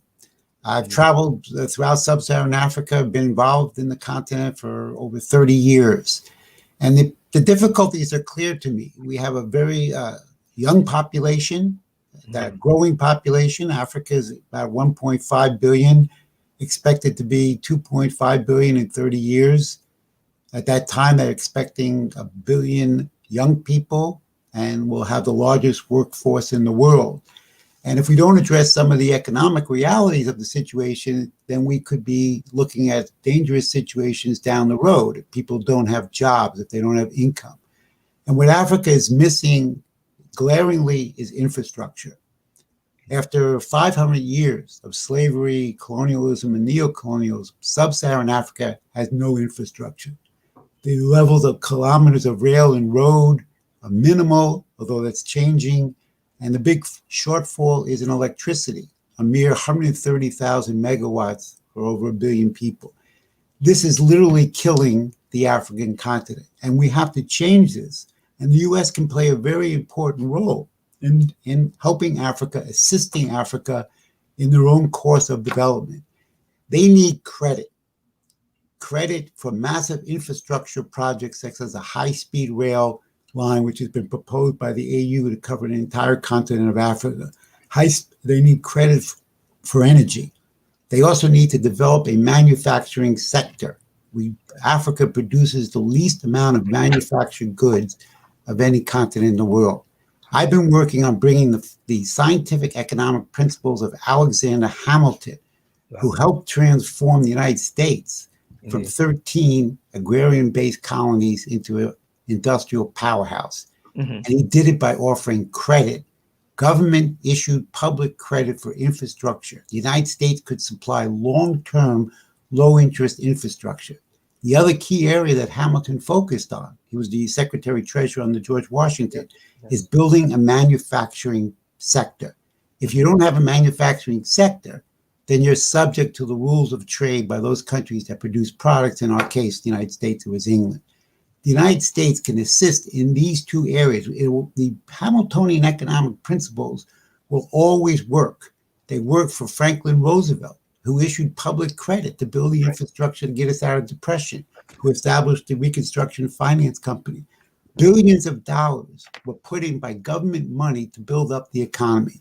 And I'm hoping that the United States, rather than seeing Africa as competing with China or other countries, we actually establish a positive mission from our country, the U.S., to Africa. And it's in our interest to do so. Any country that develops is in the interest of the United States. With the population increase, new markets are available for U.S. capital goods. We should establish we should extend the moral political arm across the ocean to Africa with the mission of the common good, which is beneficial to Africans, to Americans, and to all people. And I think the Hamiltonian principles, which I've been educating Africans on, is a very valuable tool in developing the continent. Indeed, indeed. Well, thank you so very much. I'm going to ask a question towards the end for all of the panelists in terms of what they would like to see within the first 100 days of the Biden-Harris administration. But let me take the opportunity to introduce Dr. Leila Ndiaye. And she has been a senior policy advisor for the U.S. Chamber of Commerce. And she's also headed, actually, the U.S. Africa Business Center program. She has a long resume. It's time is too short to go through all. But I would just ask Dr. Leila Ndiaye this question. What is the future of the United States' new era and its relations with Africa? If you could expand on that for us, we would appreciate it. Welcome. Welcome. Thank you, Eric Walcott. Just a rectification, I used to be the senior director and not the advisor at the U.S. Chamber of Commerce in charge of policy for Africa, currently advising McCarty Associates and serve at the U.S. Africa portfolio. So, traditionally, the U.S. has been, the relation between U.S. and Africa has traditionally been fairly conservative and I would say reactive. What we're looking for today is a more proactive approach from the U.S. towards Africa. Both the U.S. and Africa are currently sharing some challenges. One on the health side with this global pandemic of COVID-19. Secondly, they all face the same issues in terms of security. Here on the domestic side, we do have some security threats, but in Africa, We have experienced some significant terrorist threats in the G5 Sahel, for example, where we have a couple of American troops. You have experienced also some security issues in Libya, in Mozambique, and etc. On the economic side, you are all aware that Africa is entering into its full phase of implementing the CFTA, which is a free continental trade agreement. And Africa is definitely going to be the preferred, should be the preferred partner, trade partner to the US, because it's going to be the largest market. The future of US-Africa relation under the administration Biden. Well, it's definitely good news for the Africans, because at least we can expect a different change of tone with this new administration, a friendlier tone, a more progressive tone. But we should also expect from this administration, as soon as they start, a lift in bans, travel bans, in order to ease travel from these Muslim countries, which face some travel bans from the past administration. We also have to expect that this administration will support Africa's agenda with their international institutions, such as the WTO, such as the WHO, such as the AFC. For instance, we have pending the confirmation of Dr. Ngozi Iweala, and I'm sure that the U.S.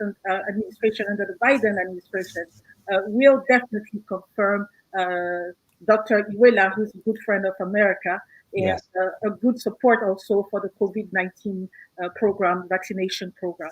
So we have like a vast, I would say, program that can come through this administration. We have a lot of hopes, a lot of expectation.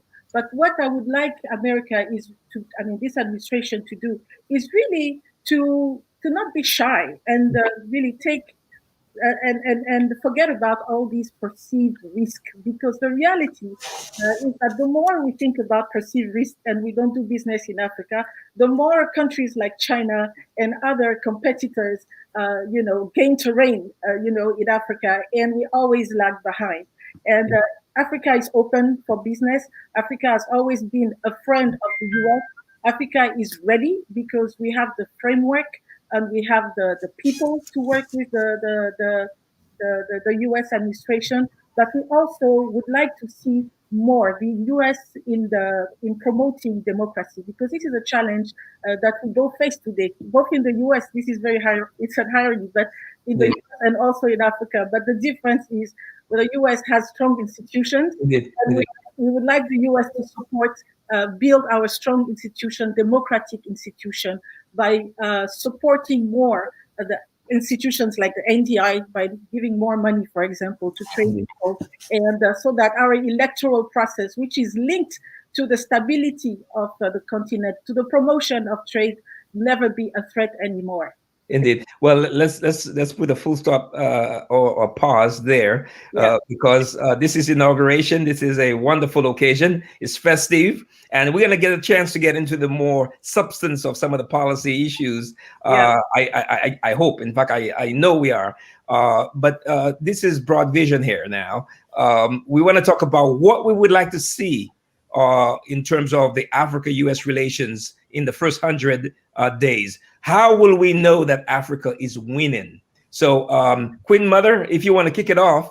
Yes, I'd be delighted. Thank you so much for the excellent question. Indeed. Well, the first thing would be engagement. And what do I mean? One of the big complaints is so much dialogue, and I happen to agree because I'm action-oriented and like to implement. That's what I help leaders do. But dialogue that is two-way, to understand what some of the African needs and priorities are and align those with our U.S. priorities, because so much of the dialogue is often unilateral.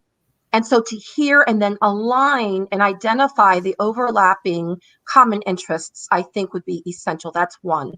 Indeed. Two, we had the year of return, and I myself am African American. And it's very important that the U.S., as we're talking U.S. policy and our new president and Madam Vice President, a woman of color we are celebrating today, that people of color, women of color, who seek entrepreneurship, and seek reconnection with the continent are able to get the support that they need, whether it's technical assistance and certainly lines of credit, funding, grants, scholarships, in order to connect with those opportunities with their counterparts in the African continent. In the U.S. History policy, there has often been shyness in terms of linking those of us of African descent to the continent. But I think now we can see it as an asset with our own leadership. I think that's number 2. Okay. Number 3, in 100 days. That may have to be the last one for now. Go ahead, Good Mother. I'm sorry. Yes. Number 3, I just would say to invite working groups. Indeed. So that as we reimagine, not just rebuild, but reimagine that way forward, that we proactively engage participation on the U.S. for those who have interests, positive interests with the continent across our government. And so we may liaise accordingly. And I think that would be a very useful way of educating the American society about the true opportunities and even challenges of the African continent and modeling that democracy that we seek to rebuild and strengthen. Indeed. Thank you. Dr. Freeman, it's yours. Thank you. Thank you very much. I will just focus on 2 areas out of many. One, the African Union 2063 agenda has proposed a high-speed rail network across the entire continent, east-west, north-south, trains running through all the high-speed trains running through all the major cities and ports. For example, a train going through Bangui, Central African Republic, would transform what the conditions are there. So the United States should make a commitment to invest with public support from the government credit to long-term credit to build this train system, which is actually being built now, if you follow the discussion. Give us an idea of how much investment you're thinking. But you're talking about billions and billions of dollars. But the billions of dollars of credit at low interest rates is far better than the money spent given simply on aid and burying bodies of people who die from hunger, lack of jobs, disease, which is the major problem that's driving down the population. Number 2, Africa is going to have, as I said, 1 billion young people in 30 years. All those young people have minds. Every mind is creative potential. Yes, sir. Creativity is the source of all wealth. If the United States supports infrastructure, manufacturing, and energy programs, these young people have a chance to involve themselves in that new industries and new science, as well as have a job, get a paycheck, be able to provide for their family. It's people who are looking for food, housing, jobs every day become desperate, and desperate people can be used to manipulate and cause conflict. We can eliminate that by committing the United States in the first 100 days of Biden-Harris. We will economically develop Africa, and we will do what we've always done and can do using the American system of economics from Alexander Hamilton. Thank you. Thank you. Well, Leila and you're used to advising presidents. You've worked with at least 1 or 2 presidents in Africa, and you've worked at the very high levels within the United States. The first 100 days for Biden, you have the ear of President Biden and you have the ear of Kamala Harris. What do you want to accomplish within the first 100 days vis-a-vis Africa? I'll definitely surprise you because there's not much someone can do, even if you have a lot of hopes and energy in 100 days. We have to be realistic here because the U.S. is facing some domestic challenges. And I think they will deploy whatever they have to deploy for Africa whenever they can. But I think the priority right now is to engage Africa on the health level, the common enemy called COVID-19. Africa is facing a huge challenge. We need to be able to get the vaccines where it should get to. We need able to help governments campaigning so that people don't get infected over COVID-19, which is a common enemy. The US and Africa share that enemy and have to fight this enemy together. The second is on the economic front.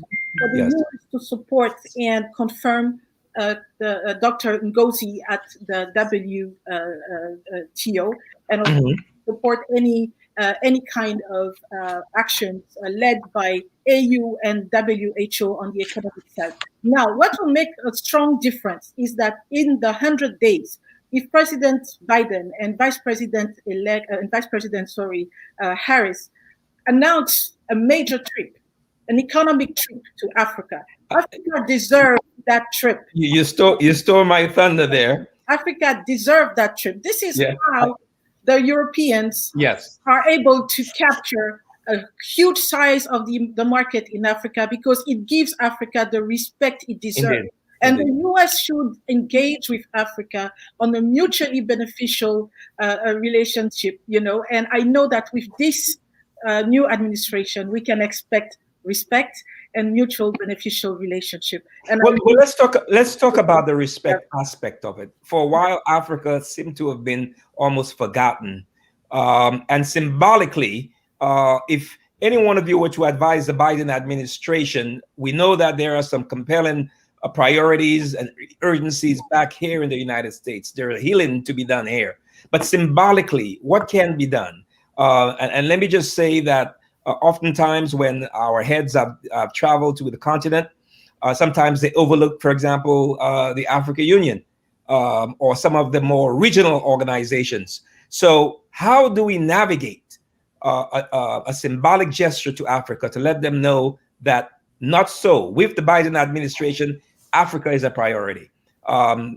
Queen Mother? Yes, I think if you're talking in terms of symbolism, leveraging the diversity that's here in the United States and those of us of African descent who have been here a long time, or recent immigrants, and Afro-Caribbean, Afro-Latino, if you want to have something symbolic in terms of a new way forward and reconnecting with those, not just business opportunities, but a holistic vision, I think that's important. Also symbolically, I think it's important that we don't just push all the Western systems onto the African continent, that it is okay to look at solutions that will fit them and certainly can incorporate syncretic ways of Western institutions that might be useful, but integrated. But symbolically, nothing would speak greater than acknowledging our long history with the continent and also having, again, some of the funding support to implement. We talk about other countries, but those countries have more support to implement some of these large projects and entrepreneurship. Now, Queen Mother, before I pass it on to Dr. Lawrence Freeman, you an Africanist, meaning you've done years and years of studies as an Africanist. You've done your doctoral in that. What does that mean in terms of your thinking and your approach to development?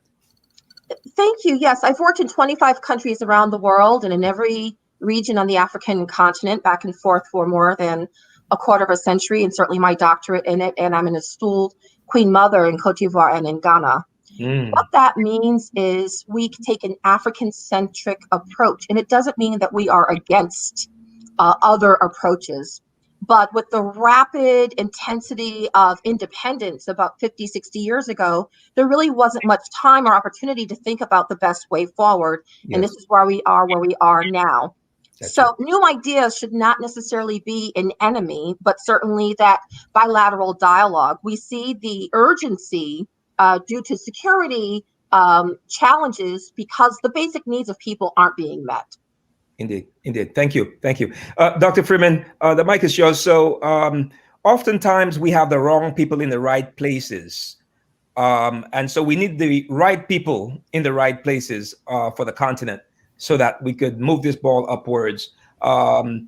Speak on that a little bit, if you would, because I know infrastructure, you've pushed infrastructure for some time, and I know that this is needed, but we need the right people advocating for some of those ideas in order for it to happen.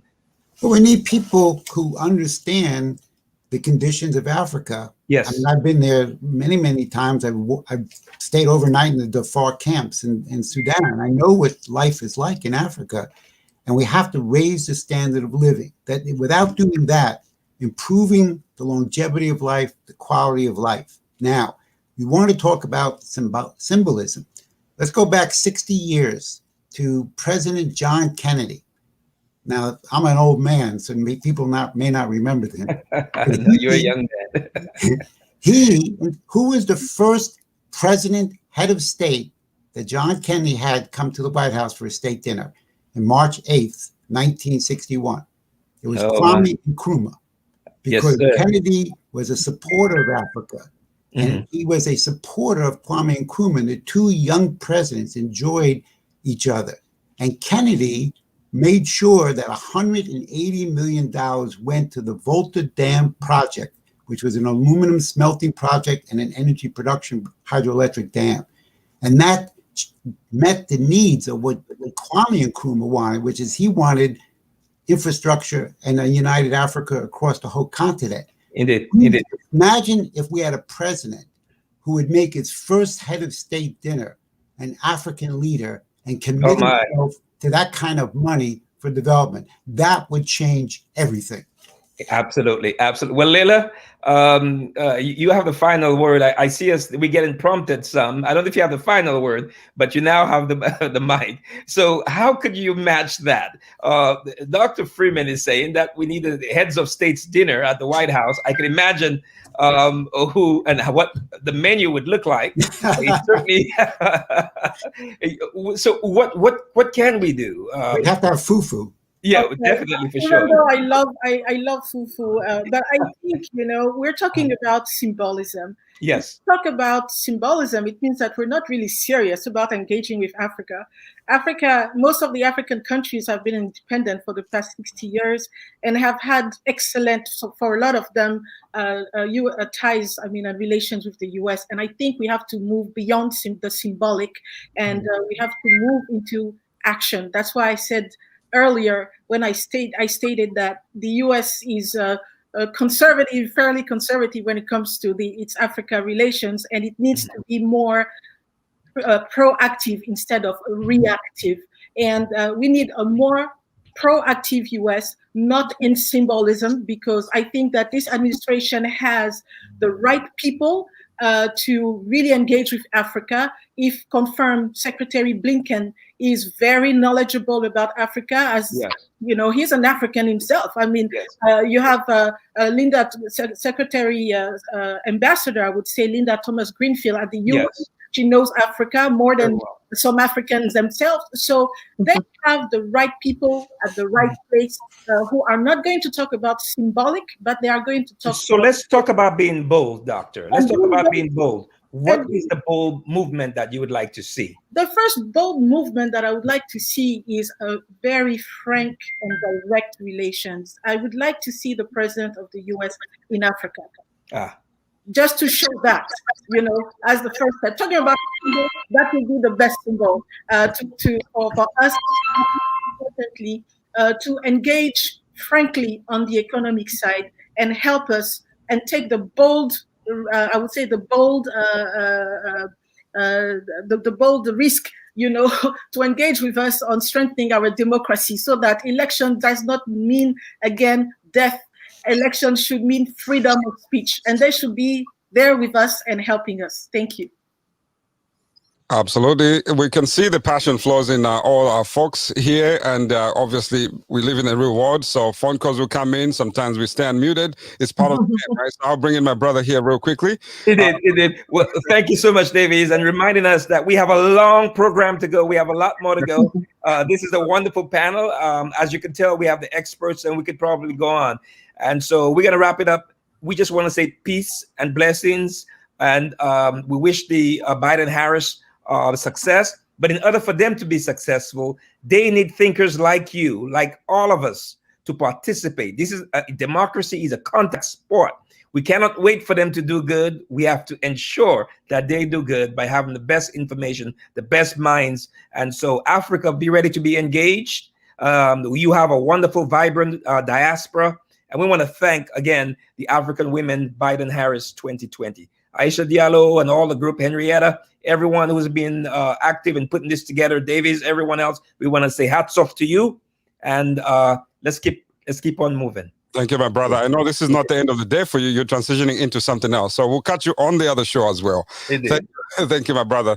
As we transition on, we're going to take a short break. And when we come back, we're going to get into a different topic with some of our panelists who are going to be telling us about the future of the United States as well as Africa in a different dimension. So let's take a little break. When we come back, we're going to continue on. Let's turn up the temperature a little bit as we get ready. You can grab a glass of water, drink something, and when we come back, it's going to be another continuation. Thank you so much for tuning in.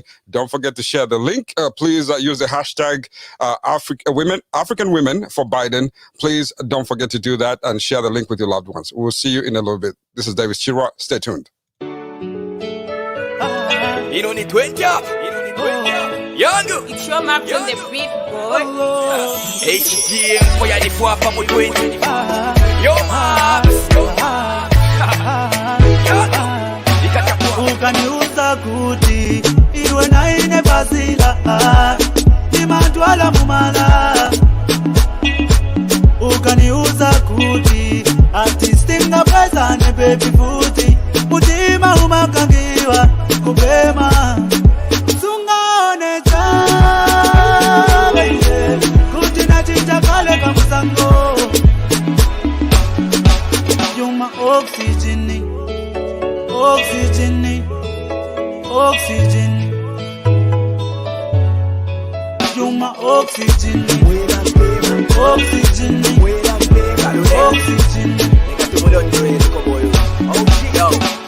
Ninekyaipirubanga wakifyapwa na mano yalapela napakwikatene papa niwe bampela moneko bwachera kulabako webonishi n'obumi bwantu bwafwa anafwa palama kuno kankwebe walishibo kutumutimani we waikatya chafisepo na kamolelo leka nkwebe ndafwaya na kufwana ponga wati wampatya paliwe nalipilipuka nga watifyapwa n'omutima ula kubauka munafefo na kutemwe kitemiko kyalipimwe n'omutima paliwebo ula palauka niwe nasalaine tetunjikale nebo pano kwa bulaiwe nabakumyenu konse byonse batemwaine tetichiwame wanshana alalila maiwe ukaniuza kuti iwe naine bazila imantwala mumala. Ukaniuza kuti artistinga pwezane baby futi mutima umakangiwa kupema sungaone chawe kuti nachinja kale kamusango. You're my oxygen, oxygen, oxygen. niwe kaliluba nshikabila kumona kabonsa walipusana kuli balya babensa tetibakupokena ngula bengesha nakalyamona nibalesa balisubinisha nebo kuba nawe bupamo pano shaka kulabe nalimo kano nafa webona likusala wekafye utotulondo baleibe pafye wemwela mpema mwina talipo mutima niwe wawina nalileka file fya chimpwena niwe wekale isamfwena mamine bona lilapa nalileka kololesha mumbali niwe weka fwaya walipusanako kuli balya webo unje mwana mumachushi nganjamaya baby kuti nachinja kale kamusango. You're my oxygen, oxygen, oxygen. You're my oxygen, oxygen, oxygen. Awe kulibe wina mami kulichape iwe ngati unaenda kosa kwa mende ulili unikumbuke sizako ndafutile sizapasapo mutima winangu ngati waenda iwe. You're my oxygen, oxygen, oxygen. Ukaniuza kuti iwe naine bazila imantwala mumala. Ukaniuza kuti artistinga pwezane baby futi mutima umakangiwa kupema sungaone chawe kuti nachinja kale kamusango. You're my etumane mbobale sana n'okulaba twaba n'enkalakatimba mwenti bwana steniri hapo Mr. Tensi Big Mitch na Benash Papi M3J Pop Jerayo Inc Rito Mobawa Tsari Bakam CP Snare Show Follow Pacho Polo Son Mr. Kaiman Atsari Chap Mutwente You got the poem. All right, welcome back. This is Davies right here in Seattle, Washington. When I was getting ready for this moment, I was asking myself, what are the right words should I say to the people who'll be watching? And the first thing that came to my mind was faith. And I realized that faith is something that we all need in order for us to move forward. And so faith cannot go along without hope. So faith and hope and can work together, but then you also need something else to go with faith and hope. And what's the next thing? The next thing is love. And so this is what we need at this moment, because we need to look forward, not looking back, because if we have faith, we're going to have hope. And if we have hope, we're going to have faith. And if we have faith, we also need love, so we can love our neighbors, we can love those who've done us wrong, and those who are continuing to love us, so we can love them back. So this next panel involves a woman who has a lot of faith. And that's why I was talking about that.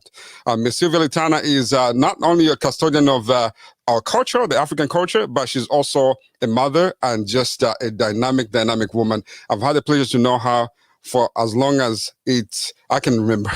But she's always a pleasure to talk to. And I'm so delighted to introduce her to you. Ms. Sylvia Litana, welcome to the show. And I played the Zambian song just for you. Thank you. Thank you so much, David. It's wonderful to see you. And of course, it's such a great pleasure to be part of this historic and momentous occasion where we crown our own queen, a woman, as vice president for the United States of America. Absolutely. This is something I never thought I would see in my lifetime. So being on here and being a part of organizing this event was one of the greatest pleasures I've ever had in my life. And because this here begins a new era for us, I'm also renewed. Her Excellency called for pearls. I'm sorry, I'm not dressed properly with the pearls, but I'll find them tomorrow. So the next time, I'll wear my pearls for Kamala Harris, Vice President. Absolutely, absolutely. We are learning to share with one another. So in one description, maybe a very brief description, who is a woman to you? Oh, that's a very deep one, a woman. Well, you know, when you look at her, I like this opening statement you made. You said you were born of a woman, and therefore you respect a lot of women. You respect women as a whole. A woman is a mother. A woman is an educator. A woman is a nurturer. A woman is a teacher. A woman is a hard-handed and soft-handed person, because when you're raising up a child, both hands have to work in tandem in unison. So a woman embodies the true life of humanity. Because if you recall, humanity actually emanated from Africa. We are the true mothers. We are the true mothers of the races that exist today. So to me, a woman is an embodiment of everything that exists among the human beings. Absolutely. Very well said. I should have known that you're going to take it there, but we'll just leave it like that. I wanted to give an opportunity for you to say something, because I know that you'll be asking other people questions. So those of you that are ready in the back, please get ready to come back in. We're going to welcome your folks here. Can you let me know who you want in the green room, please? Yes, so I'd like to have Miss Rachel Green, okay, Miss Harriet Shangarai, Miss Monica Hutchinson, and of course my co-chair, Miss Aisha Diallo. Absolutely. Yeah, ladies, good to see you. Wonderful. You look beautiful, beautiful, beautiful. Good to see you, ladies. Good to see you. Good to see you. Good to see you as well. Fabulous. You just look at you. Oh, well, guess what? We had to represent our own. You know, he just asked me what is a woman, so you know we had to present the woman, the womanism in us, right? All right, let me kick this off by first of all introducing my panel. The first person that you see at the very top right-hand side of my panel is Miss Rachel Green. Ms. Rachel Green is the co-chairwoman of Color Coalition for Biden-Harris 2020. These are some of these dynamic women that make us do all the work that we're doing. They're behind the scenes. You never see them, you know, in the front line most of the time.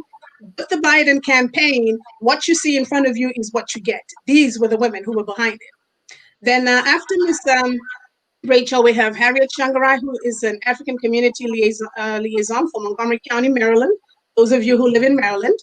And then we have Miss Monica Hutchinson, who is co-chair for Virginia and Washington, D.C. Women for Biden, Harris 2020.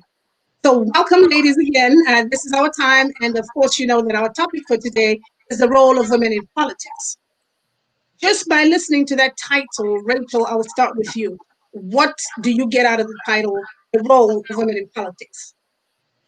Well, what I get out of the title of the role of women in politics is we are the leaders, ladies. As the saying goes, there's the head, we're the neck that moves the head. So as you can see with the Biden administration, and it's so exciting to see a lot of the wonderful initiatives that I know that us wonderful women of color have been part of that platform, who have given our voice and our passion. As you said, Sylvia, we're Mother Earth. And with that, we take on everyone behind us. We bring them with us to the side. And a lot of times pushing them ahead of us forward to make sure that everyone is included when it comes to politics and agenda, not only in the United States, but around. Fantastic. Ms. Diallo, you are a co-founder. I just asked our co-founder, you're a co-founder. There's a lot of co-founders here. So I want to put it on a level playing field, right? I need you also to chime in for the role of women in politics. What do you understand by that statement, or what does it mean? Oh, good afternoon. I want to welcome everybody and thank everyone for coming. Like you said, Sister Sylvia, woman is a mother. You know, anything woman does, we do politics, if everything, even inside the house. You will see from now on, I always tell my co-chairs or friends, get involved. Because like they say, if you are not on the table, you will be on the menu. And once you don't have your voice, who will speak for you if you're not there? Like Sister Rachel said, we have been working over the past 2 years. And today, we are so glad and happy and honored to crown, like you said, the first Black, African, Asian woman as a VP. And you know, it didn't start today. It's a take long time, but she break that glass ceiling. So I will ask all women to be involved. How to do involved? You start by your community. You do your community service. You listen to people, because if you don't collaborate, you don't talk, like she said, you won't know how you will help your neighbor. So all we do, women, once like the former president of Liberia said, if you give a woman $1, she will make it at 500.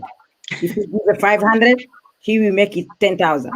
If you give a man $1, she will give back 25 cents back. We are naturally born leaders. And you will see from now on how things will go in the US and around the world, because she get involved at young age in politics, in community service, in everything. She become today that woman, and she giving hope to anyone who was doubting if one day we will see this. Thank you. That was a very, very elaborate and deep statement. Ms. Harriet Shangarai, I want you to tag on to what Ms. Diallo just said. She said, if you're not on the table, then you are on the menu. I believe that also that was a quote from a keynote speaker, founder and CEO for ADDI, Dr. Arikana Chihombori Kwao, who is the former ambassador to the African Union. She did use that clause. And now that two women of such high caliber have also used it, I'd like you to chime in on that and see how you get a feel for it. Thank you so much for having me, Asante Sana. Definitely, if you're not at the table, you're on the menu. When you have a woman's voice at the table, You are helping to shape that conversation. You are allowing a gender lens in making decisions. When you make decisions with a woman's voice, the policies that are going to be shaped, they're going to address the needs of all, and you're going to have the equality that you're looking for. So we definitely need a women's voice at the table if we're looking to have a gender balance. That is number one. And I have an example for you that I really admired from Namibia. This is a zebra system that has been practiced for every male minister. For every male, they have a female deputy and vice versa. This is because they want to propel the voices of both. So we are not going to sit in 2021 talking about don't leave our children behind, don't leave our girls behind, because the voice was at the table. No mothers leave their children behind. And when you have a mother, they do not only watch for their own best children, but they watch for all the village, and the community will move forward.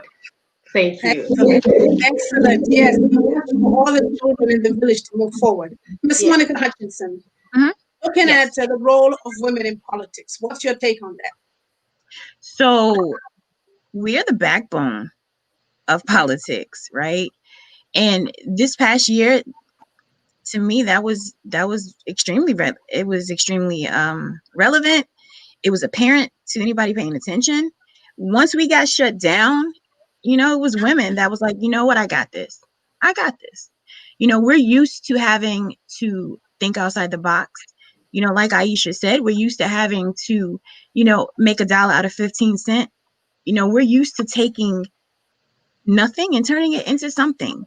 And we showed the country, we showed the world that is exactly what women will do, can do, and, you know, long overdue for being in the political world.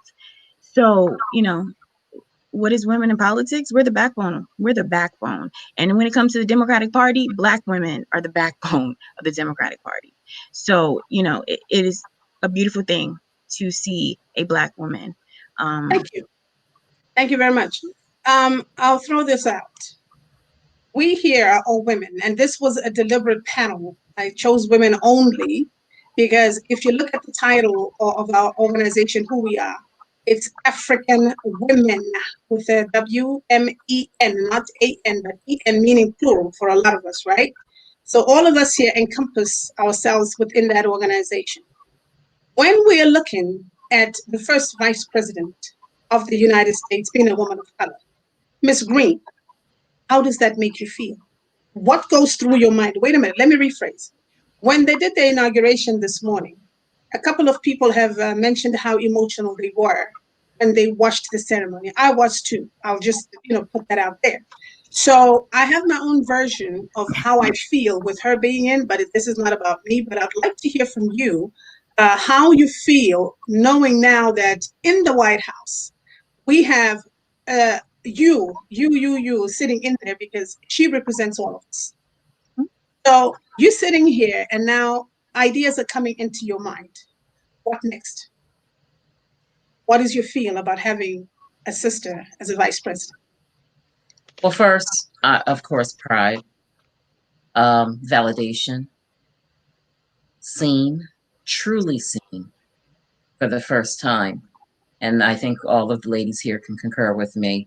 After hundreds of years of just as a people, just as women of color, especially Black women, African American women, fighting to be seen and heard, and always being behind the scenes, pushing folks forward, making things happen. To have this sister, this beautiful sister that's going to be in the White House, representing us every single day, at the table, not at the seat behind the table, but at the table, leading the dialogue, and making sure our wishes, our passion, our policies, and the things that we are looking to see done happen. Absolutely. Ms. Shangrai, you were once a little girl before you became an adult as we are today. If you had to meet a little girl in, especially Africa, let me take us to the continent, not in the United States, because the US, our children here have felt, you know, tasted, smelled, you know, what has happened today. But if you had to go to Africa and you tell a little girl about VP Harris of the United States, what would you say to her? First, I will share my story of how I feel about this moment, because I am absolutely honored to be a woman, a Black woman, an immigrant woman, African woman. And I will take that liberty to tell every woman, including young and all little girls, that have ever felt sidelined or feel any less because of the color of their skin, gender, or ethnicity. Your story is possible. This too is your world. Young girls, run, take it. That's what I will tell the young girl. Excellent. Miss Hutchinson, a little girl in front of you comes and says, I just watched you on the TV yesterday or whatever day we know that she or he will view this program. And she'll ask you and say, did you meet Miss Kamala Harris, Vice President Kamala Harris? And you're going to tell her, no, but I watched her, during the inauguration. So to hold a conversation with that child, to engage her with the question that she asked you, what would you share with her as a woman of color, as a mother, and as a parent as well, a sister? So I would look at her and let her know that today we watched a dream become reality. We watched that dream of little Black girls can grow up. Little Black girls can have ambitions and goals and be whatever they want to be.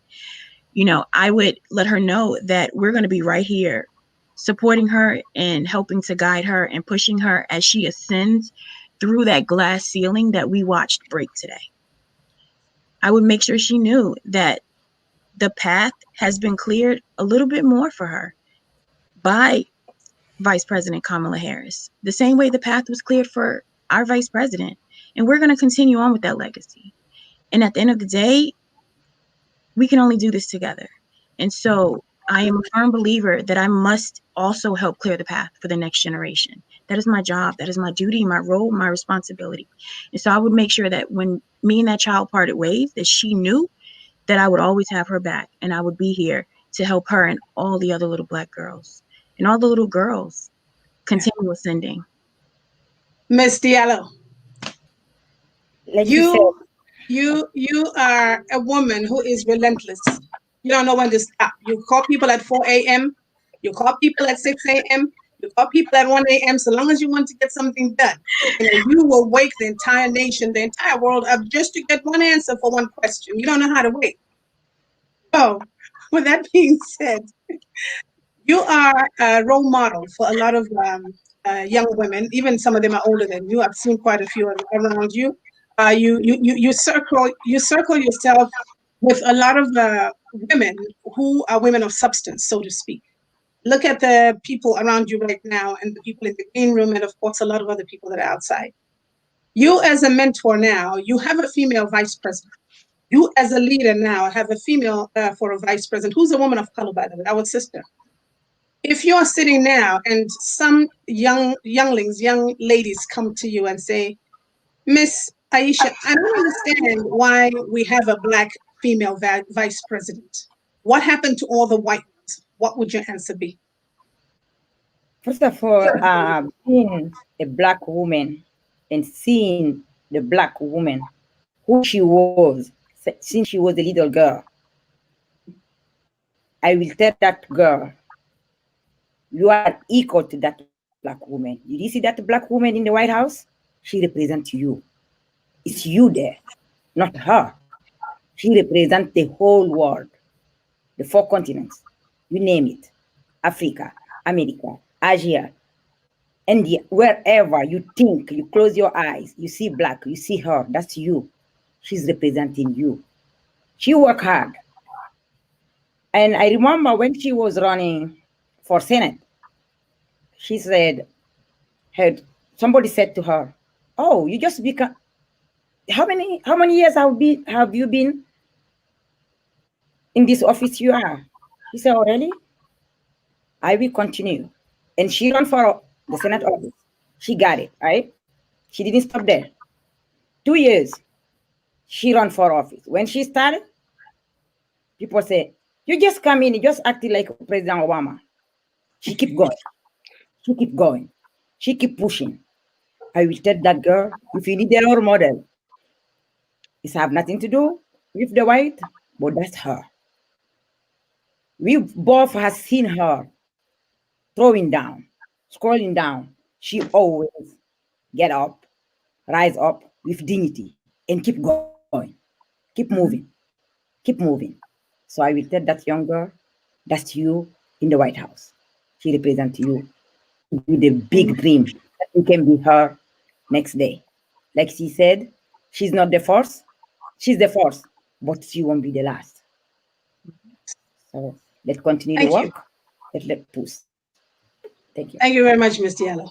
Ms. Green, do you think that with us having a female vice president now in the office, at least the highest officer of the land, so to speak, is this going to make a drastic change with the way women are treated that are in office, especially the political office? Do you think this is going to open up the avenue or make it easier, or maybe she has sort of designated a pathway for us as women of color to follow?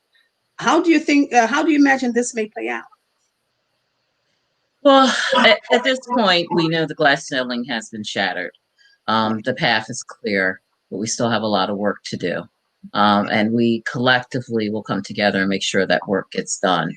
But what I'm excited about is when I was watching the inauguration today with my daughter, who's 27, I now know her path is definitely much clearer. And then hopefully my granddaughter in the future, her path is definitely clear. And maybe before I leave this world, I will see that first woman as president of the United States. And ladies, the pendulum, it might not be swift, but it definitely plugs along its way.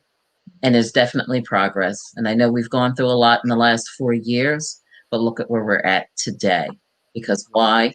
We stuck together. We did the work. We persevered. And we do what we always do.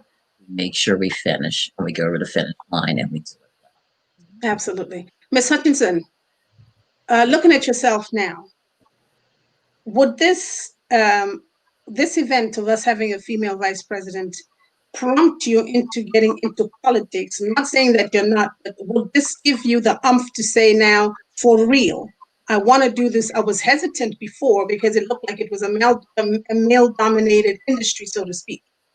Looking at what has happened today, the history that we have all been part of, would this make you change your mind to say, maybe I may try politics? And if so, why would you go that route? So if I wasn't already in politics, honestly, I think today would cause me to look again at the world of politics and realize that politics doesn't have to look the way that we're used to it, right? We can do things our way, the way that works best for us. And so I would have to say, yeah, most definitely. And not just, seeing Kamala as vice president, absolutely. But also the sisterhood, right? To see sisters from all across the world just come together. And we came together to lift up Kamala. We came together to lift up each other. And so, yes, seeing our vice president absolutely would help motivate me. But it would be all my sisters from around the world that would actually give me that extra push, only because I know that if I was to do that, if I was to enter the world of politics, I know my sisters have my back. I know they will be there to help lift me up when I fall. They would help be there to be my strength when I'm weak. I know they would help be there to give me encouragement when I'm ready to give up. And so, yeah, it's our vice president, but it's also the amazing, amazing women that I know would be there to have my back. Thank you. Ms. Harriet Chiang-Rai, you are with Montgomery County as the African Community Liaison, I believe. And I'm assuming this is a kind of sort of a government affiliated organization or association, correct? Yes. So you have a large diaspora that we work with. There are millions and millions and millions of diaspora, not only just in the United States, but in the world at large. There's a lot of women out there, any country that you mention in the world, including India, Papua New Guinea, all those places, there's Afro something, meaning they're like you and I. Looking at the position that you have right now in your office of day-to-day work, you have a diaspora that you answer to, or you have a diaspora that you work with.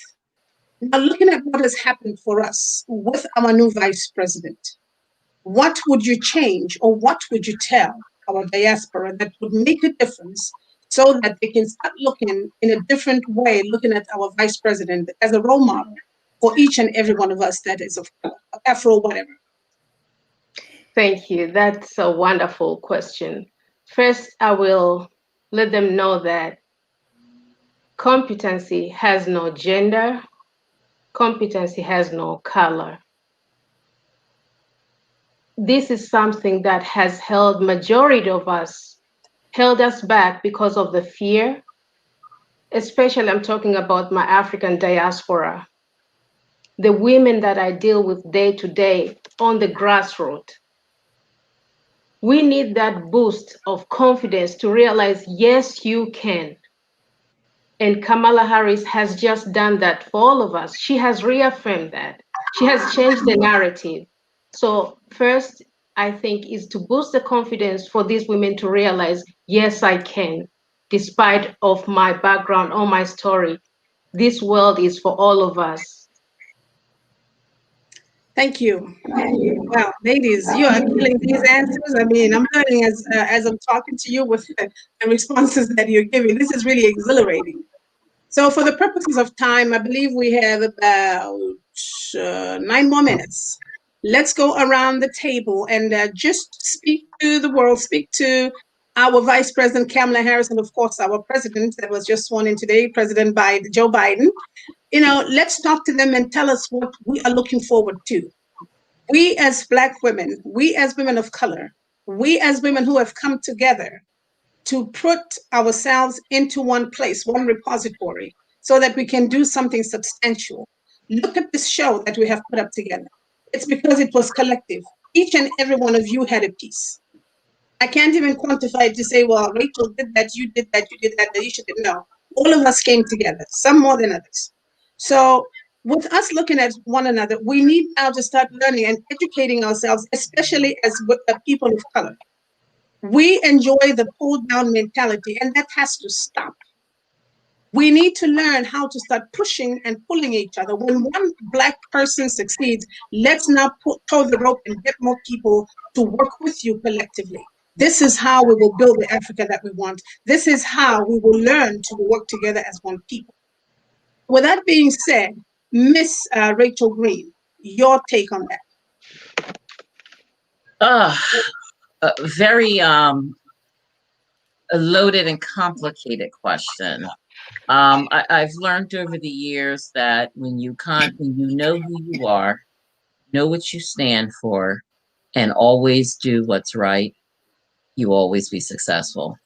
And no matter what your sisters do, your brothers do, or anyone around you, stay focused, stay laser focused on your dream, the mission, doing the right thing, and helping others. You will always be okay. Even if there is someone in the room who's, unfortunately, as we say, crabs in the basket and is trying to bring someone down. Because you'd be surprised, as the saying goes, your light, shining it bright, usually will bring even that individual to the table. Mm-hmm. Thank you. Ms. Diallo, the same question. I'm going to ask you all the same question, then you're going to give us your closing remarks, and then we will turn it over to our host, Mr. Chirwa. Ms. Diallo, please. I will say to her, yes, indeed, you are our MVP. Yes, indeed, you are Madam Vice President. Keep your head high. Continue working on those shows. Like Sister Rachel said, you will hear everything. Continue breaking that glass ceiling. We have just one more piece left. That hope, keep making it live. Push it. You have that confidence. You show that a Black woman can do it and will win it and can do that. It will make it bright future for the Black. We equal. You have proved that. As an immigrant daughter, a father from Haiti, a mother from India, you prove that anyone, any little girl around the world can dream big. Continue doing that. Like they said, you are the senator who make a man cry. Doing it, sister. Keep bringing it on. We have your back. We know you have ours. That's I can. Thank you. Ms. Hutchinson. Yes. The same question. So, I would honestly just want to say and remind that the year that we elected our Madam Vice President, 2020 made the 100th year anniversary of the passing of the 19th Amendment, which gave women the right to vote. Our convention was held in August of 2020, and the 19th Amendment was passed in 2020. But when it was passed, Black women, we couldn't vote. White women got the right to vote. We didn't get our right until 45 years later, 1965, with the passing of the Civil Rights Act. So the fact that we elected Madam Vice President in the year 2020, the 100th year anniversary of the 19th Amendment, to me, that right there is poetic justice. We made lemonade out of lemons. We took something, we didn't let it hold us back. We continued pushing. Our ancestors pushed and paved the way. We stand on the shoulders of giants. And I would just, like I said, let that be a reminder that no matter what the obstacle may look like it's in our path, we just keep pushing. Failure is just life stepping stones. And I believe in stepping on them, moving forward, and like I said, doing it together. So thank you. Thank you very much. Ms. Harriet Shangarai, our last speaker, and then we'll round up and drop off so the next panel can come online.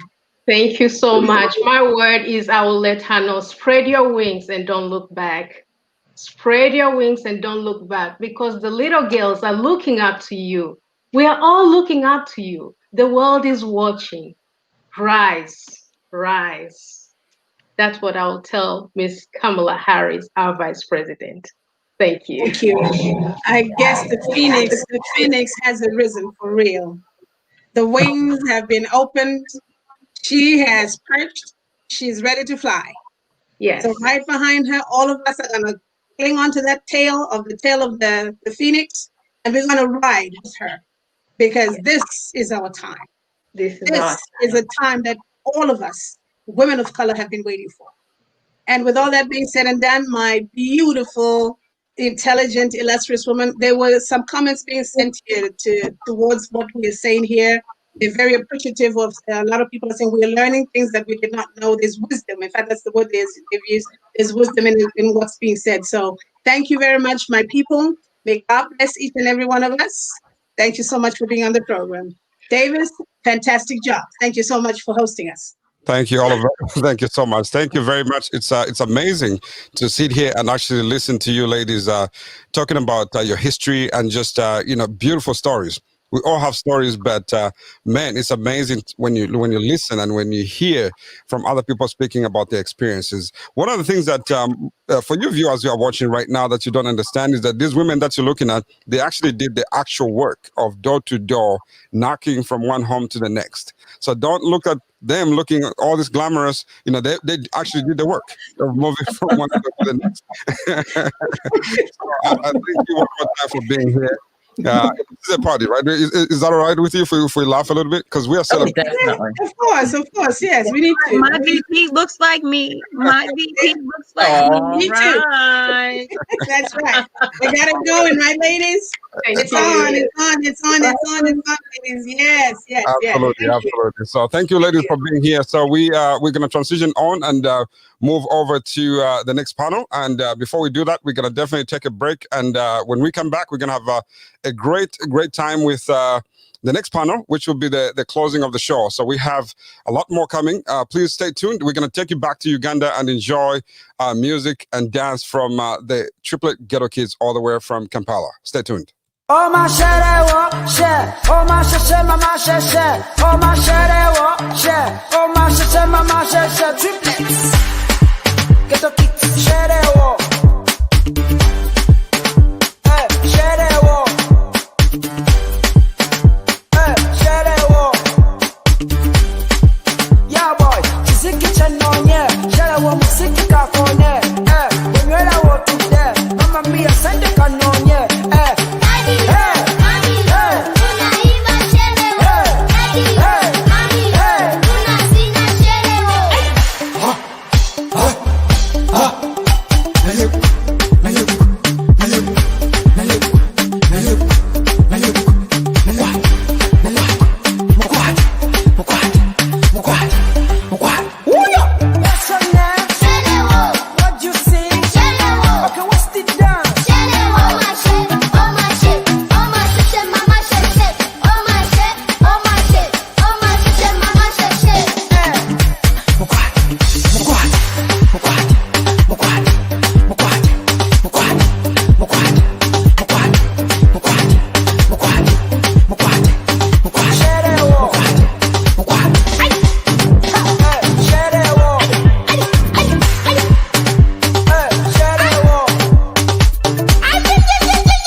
Hello, my name is Didi Fall. I'm from Senegal. I'm president and founder of Thousand Shades of Women International and also Goodwill Ambassador for International Human Rights. Congratulations to President Biden and Vice President Kamala Harris. This is a great opportunity and also this is a hope for United States. I am very honored to be part of this historic moment. Do I think a female vice president will change the mindset of little girls out there? History shows young children are very inspired by great achievers and great moments. One of these moments is Vice President Kamala Harris becoming Vice President of the United States. Wow, what a very good goal for women empowerment. Girls in particular may, just as they view their mothers, see Kamala Harris as a wonderful example to emulate, just as they wish their mom success. They will do the same for Vice President Kamala and envision themselves being Vice President or even President one day. As Vice President Kamala Harris take her place among women icons like first Israeli Prime Minister Golda Meir, Indira Gandhi of India, and Margaret Thatcher of England. We hope she will display the grace and humility of these great leaders as she navigates the power of her office. As Vice President Kamala Harris does, so we hope young girls will be inspired to set lofty goals and to make the sacrifice necessary to achieve them, just as Vice President Harris did. They need not to be backbenchers. They can lead. Yes, they can lead. That inspiration need not to be only in public service. It can be in any other field they desire. At 1000 Shades of Women International, we believe that today's footprint is tomorrow's legacy. Yes, girl power. Thank you.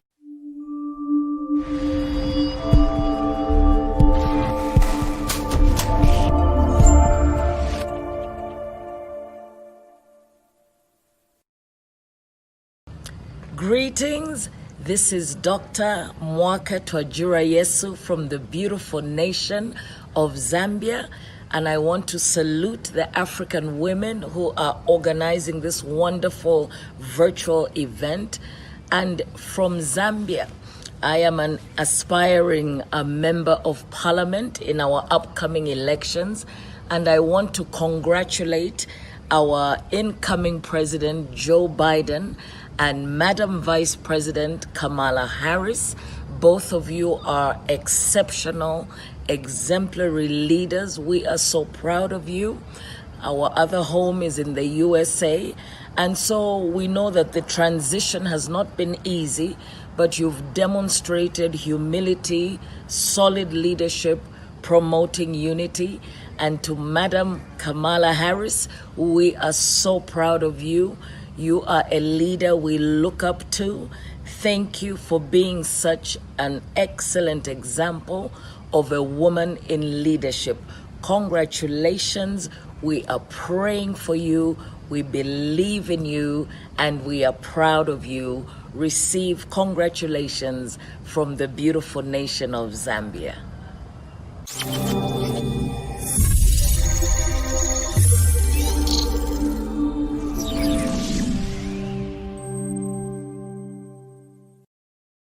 It's a new dawn.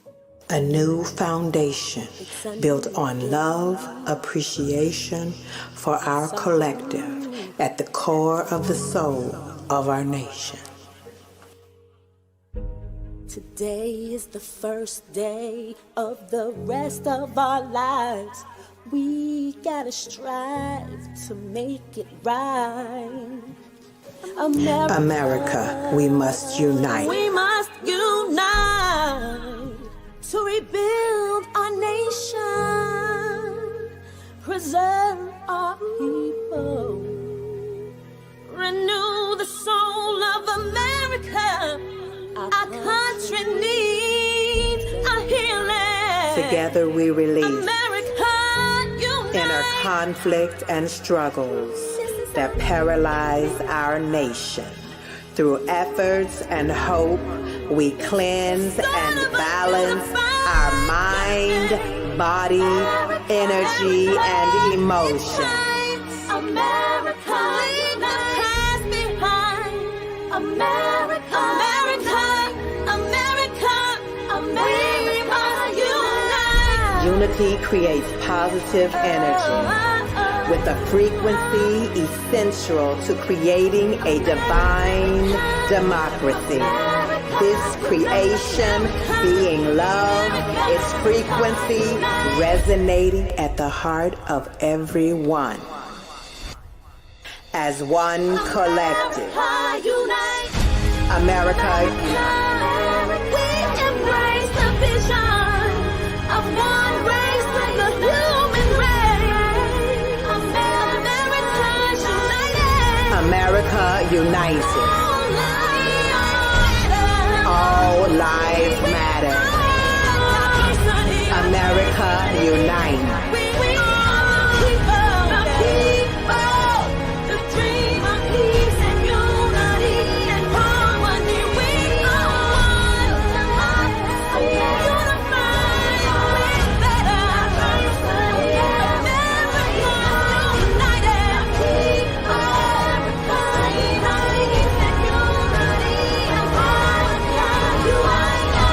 Divinely created, a united vision of democracy. We're all God's children. We all gotta breathe. One love connects our heart, soul, and spiritual essence to a spiraling reality, creating a great nation. One love. It's a new day. One America. It's a new beginning. One journey. Together we heal. Together we rise. A new United States of America. America indeed. Thank you so much for joining us. Those of you that have stuck with us since the beginning, we welcome you and we thank you for being with us. And we appreciate you for continuing to share the link so that most folks can watch. And we've been watching the comments for a while, and the comments are coming from all over the world. So I want to recognize just a couple of people. Miss Obunyazi Parks Mabwa. This is where you murder people's names, but that's okay. One of the reasons why we're meeting today is to hopefully, by the time you go home, you can pick up a little bit of an accent from a different country other than where you come from. So we thank you, all of you, for being here and joining us. I want to welcome Miss Vanessa. Miss Vanessa, I know that you use your voice to advocate for people. So let me bring you in so people can actually get to see you a little bit. How are you doing, my friend? I'm good. How are you? You are at work, but you found it so important that you still needed to show up and say hello to the folks. How are you doing today? What does this moment mean to you? Excellent. I feel like I'm part of history. Like I joined the panel and part of history. It feels good. Absolutely, absolutely. So when you're in the studio and you're recording a song such as what you just presented here real quickly, what's going in your mind when it comes to just tapping into the emotions, making sure that you project the right image and also send the right emotion to someone who's watching from across the continent? Well, I want to write with relevancy. I want people to relate to what I'm writing to. So I just like to see what the content is that is important, and it's important to me. So I just try to express that in my song. So I just don't want to sing lyrics. I want to send a message with my music because I love to do it. And this is a great cause. And I just want to express it through my song. Absolutely. Very well said. Now, with where you are in life, do you think the American dream is still possible? Is what possible? Yes. Yes. I do think it's possible. When I'll be 50 soon, and I didn't ever think I would see a Black president. Now we have had a Black president, and now we have a female vice president. I mean, I'm just happy to be living in history to see that. I never imagined it. So anything is possible. I believe that the American dream is possible. We're living King's dream right now with our president and our vice president. So I think anything is possible. Absolutely. So continue to use your voice through music and presenting to the folks. I know that that's important to you. So where do you go from here? If people are trying to connect with you, how should they reach out to you? Well, they can go to my Facebook page and my Instagram page. Everything is Classy Cocktails by Lady V. I'm a bartender also, but I just have everything on that name right now. I'm just really starting out, getting back into singing again. I used to sing with the group. Now I'm soloist, but I did have a Sandra. She was the other person, the other female in my video. She does spoken word, and just collaborating with different artists, doing things that are relevant. You know, I love to sing, but I need to sing about something with a message. So Absolutely. Thank you so much for being here.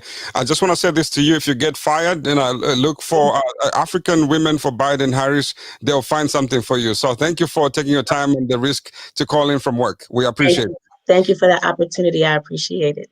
You are welcome. You are welcome. So as we transition on, we are waiting for Miss Fatmata to be ready. I know she's ready, and we're going to bring in Miss Leila as well. But before we do that, I know that we have another Queen Mother, Princess Philomena. If you are available, I can bring you in real quickly so I can have a quick conversation with you, Mama. How are you doing? If you can unmute your microphone. Good evening. Good evening. Good evening. How are you doing? Fine, and you? I'm doing well. Thank you for being patient with us and watching the behind scenes play off, coming in and people going. How are you doing this evening? What does this moment mean for you? Oh, it is a very great moment for women, especially women of color, especially African women. Women collaborated and worked hard to elect our 46th president and our 6th vice president. Women like Stacey Abrams and our own African diaspora, Nse Ofot in Georgia. These are women who registered a lot of people. And in African diaspora, we had a lot of coalitions. We have the African Diaspora for Biden. This is the first time a campaign brought Africa to the table. African Diaspora for Biden was formed by the Biden campaign. It is part of the ethnic engagement of the campaign. And I am the national co-chair of African Diaspora for Biden.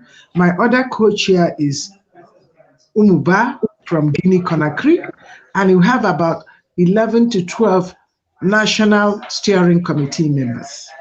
And every African was galvanized with the help of other groups, African groups. Africa really played a very big role in this election. That's why you see a lot of Africans have been nominated, and more nominations are going to come our way. We are now on the table. That's why this time around, African policy is going to be on the table. And we are asking the administration to please make it possible for our own Dr. Ngozi Okonjo-Iweala, the first woman that will be the Secretary General of the WTO, to be ratified and appointed immediately. And for the administration to work with the Africa Trade Initiative, the AU has started and ratified with the headquarters in Ghana. Africa is the home of almost all the mineral resources in the world. We would like them to set up those industries in Africa, not taking the mineral resources, to add value. This will create employment. Also, to help build strong institutions so that our democracy can be stable. Very well said. Very well said. In Africa, we cry, oh, we have old people as leaders. No. It's not the age, it's the leadership, it's the mindset. Here we have old people. Look at the Congress here, we have old people, but they know what time it is. Right. The people, the country first. The country first. That's what our African brothers and sisters should look up to. And we are glad America is back to the Committee of Nations. Africa will be part of that celebration. And we are asking them also, there are a lot of Africans here who can serve as ambassadors to the continent. They have paid their dues. Africans, when we come, we go to school, we follow the system. Not all of us are bad. And they saw it in this election. Africans worked hard. The only thing that I'm now that Africa is on the table, there was a very good woman, African woman, Mata Ngimbos from Cameroon. May her soul rest in peace. She died in Paris, April 2nd last year. This is what she would have been proud of.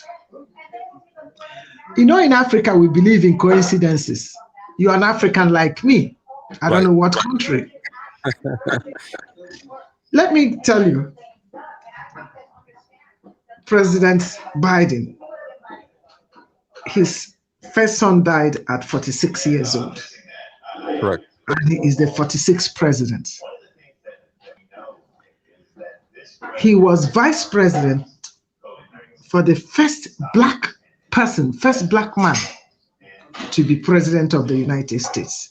Now, the first woman and the first woman of color, the first African American and Asian American to be president, the first generation American, because he's a daughter of immigrants, is his vice president. What a coincidence. You know, he was the youngest and still the youngest senator because he was a senator at 27. Ossoff is just 30. So he was younger by 3 years. And now he's the oldest president. Absolutely. God plans everything. He's going to lift America. He's going to make the union, maybe a perfect union. No, there is no perfect union, but he's going to try. And he is the second Catholic, my faith, to be president of the United States. Don't you see the combination? I see it. I definitely see it. And I know that with time, I wish we had more time to speak with you. And I know that you don't want to miss out anything. You have a TV going on in the background, so there's so much going on. But, we need a lot more of you in the moments to come, because the young ones need to listen to the history and the wisdom that you possess. So I want to thank you for being here for this moment, and I want to thank you for your patience as well. It's a coincidence. You talked about coincidence, right? You mentioned Sister Font in Atlanta. I just worked with her about a couple months ago. We were fundraising towards the cause, and she was one of the women who was working with all the women in Atlanta to move forward. So thank you. Can you repeat your last sentence, please? Yeah, you're giving us the feedback behind you. But I can call you back right after the panel, okay? All right. All right, thank you. All right, so we're going to transition on. You're going to love it when it comes to wisdom, because when the wisdom starts flowing, the passion kicks in, and then the rest is history. So we're going to transition on and bring in Sister Fatmata Barry. If you are ready, Sister Fatmata, are you available to come in? Okay, here we go. Thank you so much. You look great. If you can unmute your microphone, please. Thank you very much. Thank you so much. Thank you, Princess, for all the wisdom. And I know that you had the TV. You don't want to miss out what's going on TV and stuff like that. But it was causing a little bit of feedback. But we thank you. We thank you for your wisdom. So, Ms. Fatmata, how are you doing? My sister, good to you. I'm good. Can you hear me? Yes, we can. Okay. So you are from Sierra Leone. What is your message to the folks watching you right now from Sierra Leone? What does this moment reflect with your experience being on the continent and where you are now? Because I know you'll be asking other folks questions, but I wanted to give you an opportunity for you to answer something. What does this moment mean to you in connection to where you come from, the continent itself? So I was speechless today. I was literally choked up, and I literally cried as Madam Vice President was sworn in. I see myself in her. I am the child of an immigrant. I'm an immigrant myself, grew up in this country, went through everything that my parents put in place for us. They struggled and fought, and I became an attorney, just like she did.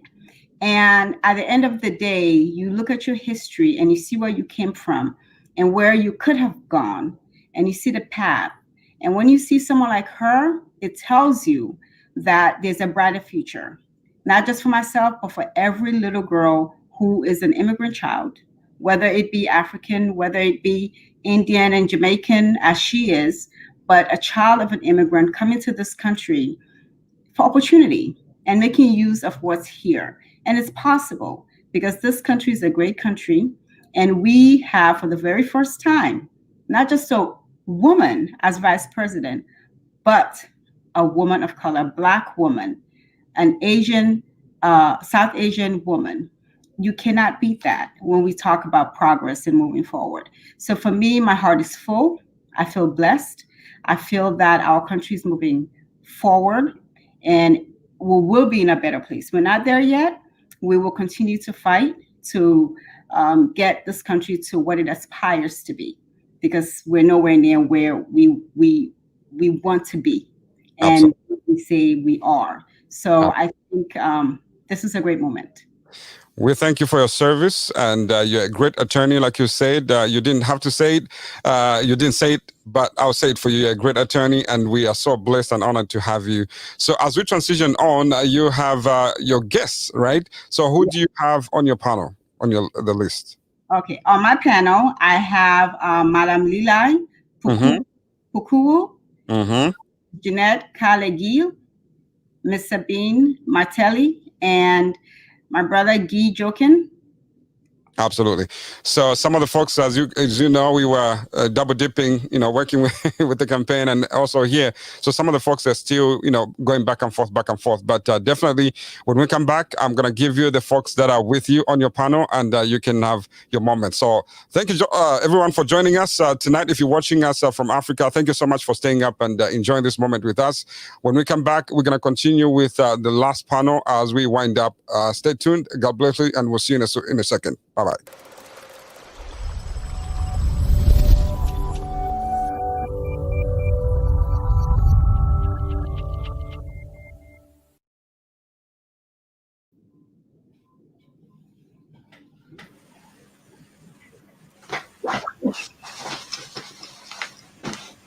Hello, ladies. Hello. Amazing ladies. How are you today? Great. And you? Fantastic. I'm doing awesome, Fatima. How are you? I'm very good. I'm very good. Ladies and gentlemen, I want to introduce you to some amazing ladies here with me today. Ms. Lilai Pukuwu. How are you? I'm so sorry. Am I saying it correct? Yes, it's Pukuwu. Pukuwu. Ms. Lilai Pukuwu. She's president of African Youth and Women Empowerment Initiative. And her work is amazing. And once you hear her today, you will realize why. And Ms. Jeanette Kale-Gil, she's the founder and CEO of Disability Inclusive Development Programs and Services. And she works hard to make sure that the voices of the disabled is heard. And as a special education attorney and advocate, I really appreciate that about you, Ms. Jeanette, because I did that for many years before getting into immigration law and the other aspects of my practice. So thank you so much for being here, and I really appreciate you here. So I want to start with you, Ms. Jeanette. You're on the top right hand of me. Give me your feedback about today, about seeing the first Black woman sworn in as Vice President of these United States, making her probably the most powerful woman, not just in the country, but in the world, since America is the leader of the free world, as we say. Thank you. Let me first say, in my language, in Côte d'Ivoire, we say, "Ampoyi, ampoyi, ampoyi." It means congratulations. Congratulations to President Joe Biden and to Vice President Kamala Harris. This is a moment of celebration. This represents diversity and inclusion. And it also represents power. Let me share something with you. In Africa, we always say behind a great man, there is a great woman. But with Kamala Harris, we are not going to say anymore behind a great man. We will say beside a great man, there is a great woman. So she's leading the way for us to be proud to be a woman. So today it's a fantastic day. It's a bright day for women of color, for marginalized, classified groups. So we should celebrate this inclusion and diversity that the new administration is going to show. That's the way I feel. Thank you. That is so beautiful. Miss Lilai? Yes, Famata. Same question. How do you feel coming out of this momentous day, this impactful day? A glass ceiling was shattered today. The world shifted a little more, and it shifted for women. Today confirms that women remain the foundation on which the world thrives. You know, the global pandemic has made the world a very tense place in the last 1 year. The election of President Biden and that of Vice President Harris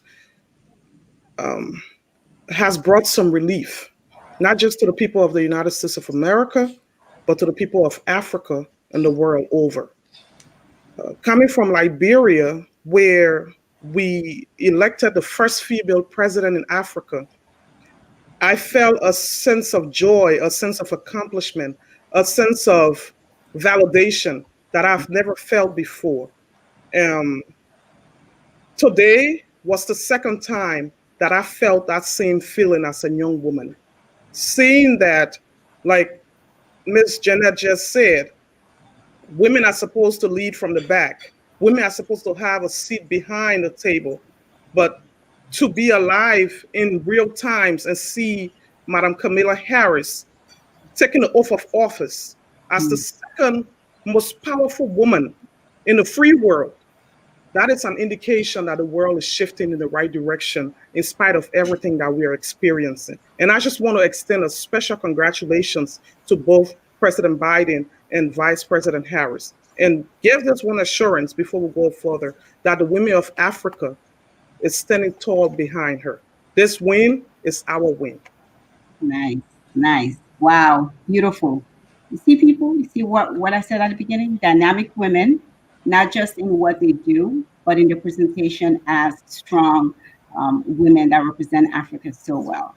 So our topic today is the diaspora participation and the voice in the Biden-Harris election.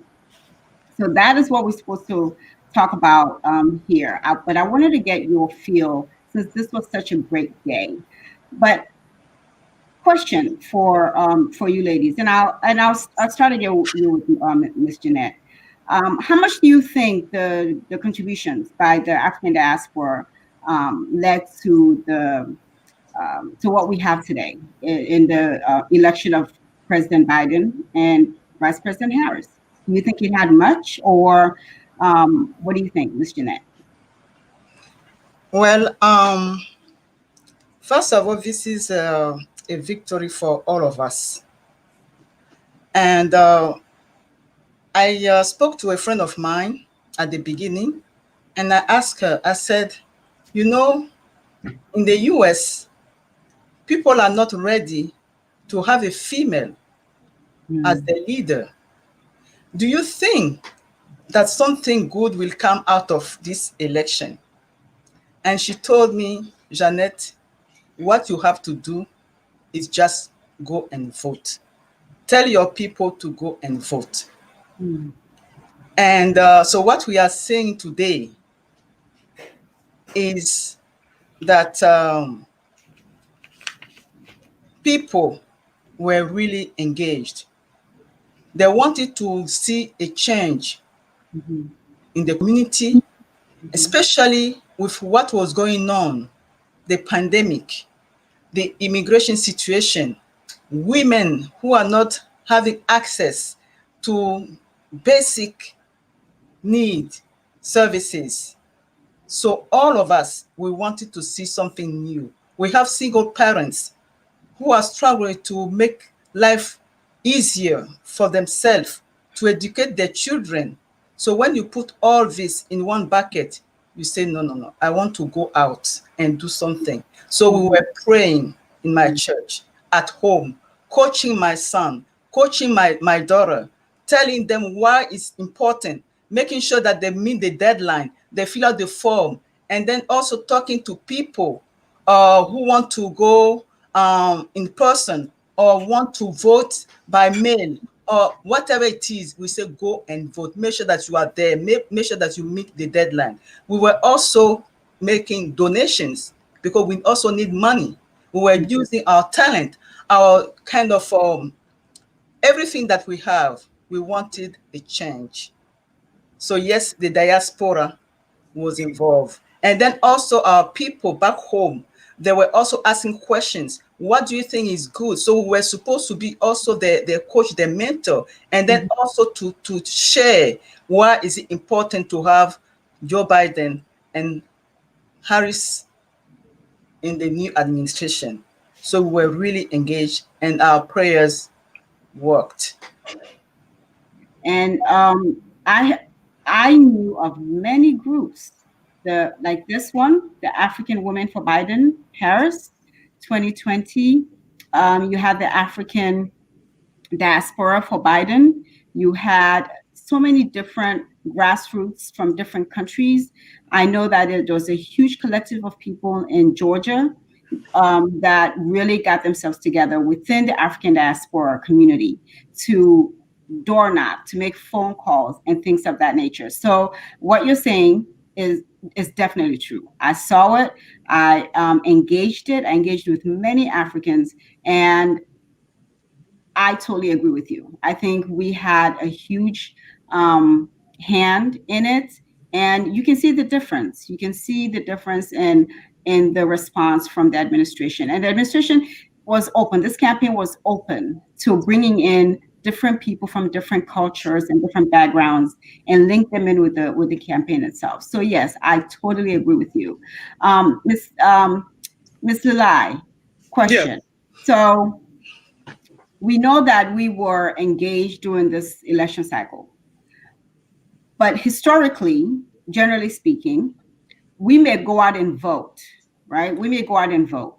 Right. But as far as really getting into the nitty-gritty, really getting involved in the different political issues and topics and putting ourselves out there, whether it's immigration, whether it's Black Lives Matter, we are not generally as engaged as other groups who, especially other immigrant groups.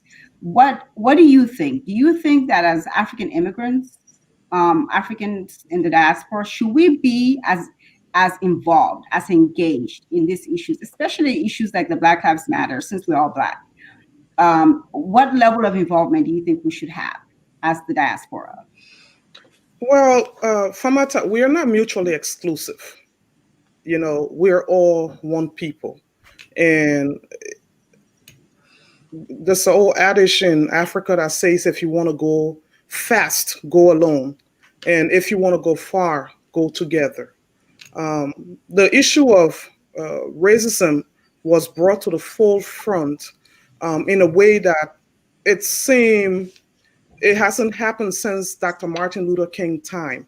And in the middle of a global pandemic, having to deal with what we dealt with, looking at Black men being profiled and compromised, and somebody in your home and the law enforcement officers coming in like Breonna Taylor and, you know, killing them, and there's no explanation to a lot of these different things.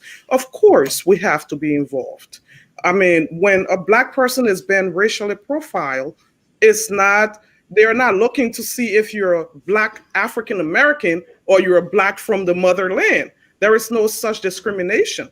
The Black race is the Black race. The Black community is the Black community. So we need to be involved holistically, not just from the point of the euphoria, not just from the point of just advocacy, but beyond advocating. How can we ensure that policies are formulated to protect everybody? Because you hear the saying, all lives matter, but how can all lives matter if Black lives are still being compromised in ways that you would not expect in the 21st century? So for us to be able to move forward, it required a collective efforts on our part and that of our counterparts, the other races. And today, for all of those that have had issues with the Black Lives Matter movement and people thinking they're superior than other people, Kamala Harris' election and subsequent inauguration today as Vice President of the United States of America should confirm why we all belong. Okay? If you look at it in context, it may not be a coincidence. President Joe Biden was the first white vice president to a Black president. Kamala Harris is the first female African Asian woman to be a vice president to a white man. The world is shifting. Are we paying attention? Are we watching? Are we seeing what's happening? We are making progress, but we have to remain consistent in our collective effort in ensuring that there are policies that back up these advocacy work that we're doing. Hence, my response would be, we all need to continue to fight racism. We all need to continue speaking out against ills within the United States of America that continue to discriminate, especially systematic discrimination against Blacks, against African American, against other minority groups. So I'm going to stay with you real quick, Lilai. So just to get off from where you're saying, to get involved. If you're Black, you're Black. No one stops and asks you whether you're Black American before they shoot you. So the police don't stop and say, hey, are you African or African American before they put their gun. So, and we know Amadou Diallo in New York, he was African. Here in Montgomery County, 3 of the, let me see, I think two of those who have been shot and killed are Black men. 2 of the 3, 2 of them were African. Right.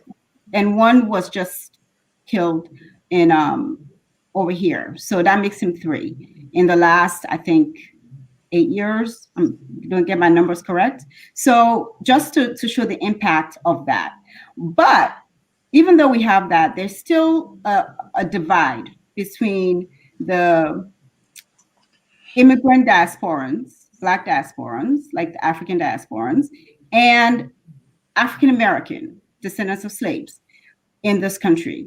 So I see how passionate you are about being involved, especially with Black Lives Matter and things of that nature.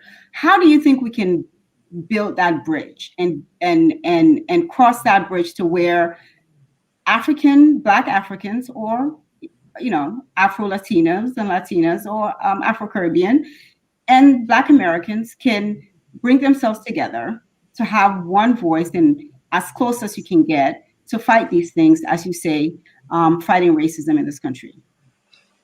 Well, I think it starts from having a conversation. Sometimes when you don't know what you don't know, it either seems to you as a threat, it either seems to you as something that is not part of you. But when we go back down in history, Liberia, for example, was colonized by the American Colonization Society in 1847. There are a lot of Liberians who migrated as slaves, came to the United States, then left, went back. When people get to understand our history, we will know that the divide we have is cosmetic. The divide we have, it was created. There is no divide among us. We are one people. What needs to happen is African American within the United States of America needs to pay more attention to understanding their heritage, needs to pay more attention to understanding what Africa is made of beyond what some of the media try to portray it to be. Africa remains the motherland. Africa remains the cradle of civilization. Africa remains the home for everybody from around the world. We are one of the most receptive people, most tolerant people, most diverse people, most beautiful people you will find in the entire world over.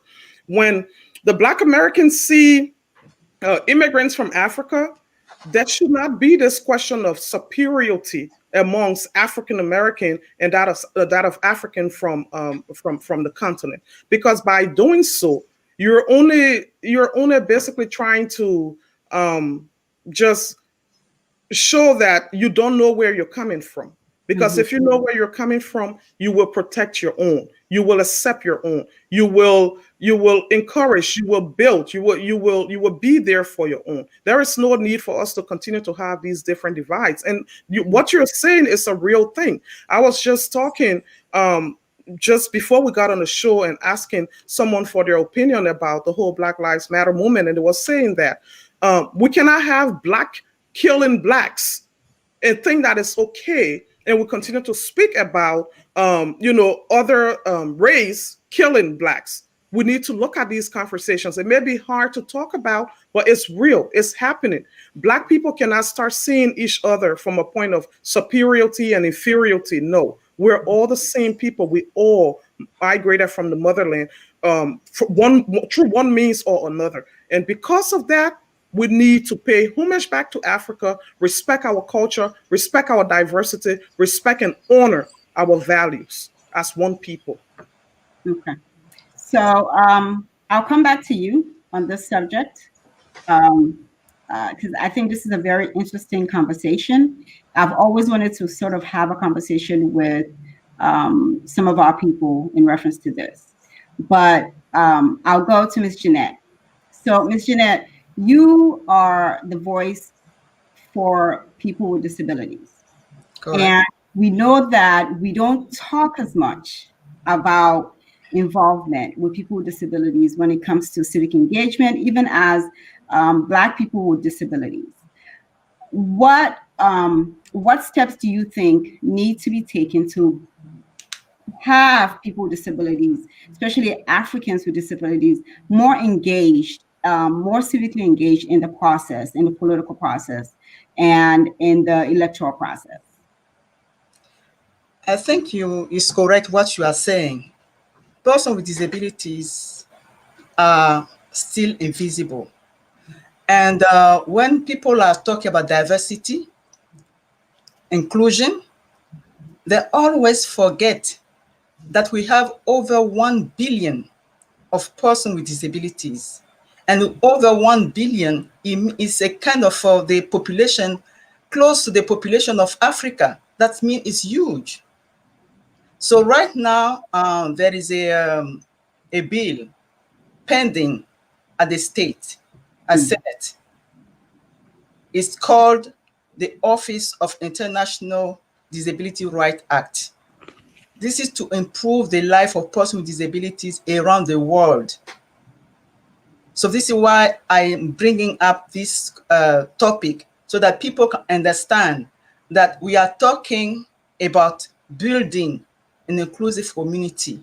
And to just echo what Leila just said about Joe Biden, Vice President Harris, and former President Obama. Yes, today we have a woman of color. And as you know, women are intelligent. Women are wise. Women are builders. Women are educators. And I don't know if you picture it. So Vice President being with President Joe Biden every single day. In Africa, we tend to rely on our women. So when men are meeting, they say, "Oh, let's talk tomorrow." What they do, they go back and then consult with their wife. So now we have Joe Biden, his wife, who will be consulting him, and then we have also our sister next to him. I mean, so we can see change coming for better.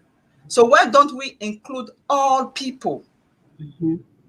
And when you talk about Africa, we have more than 84 million persons with disabilities invisible.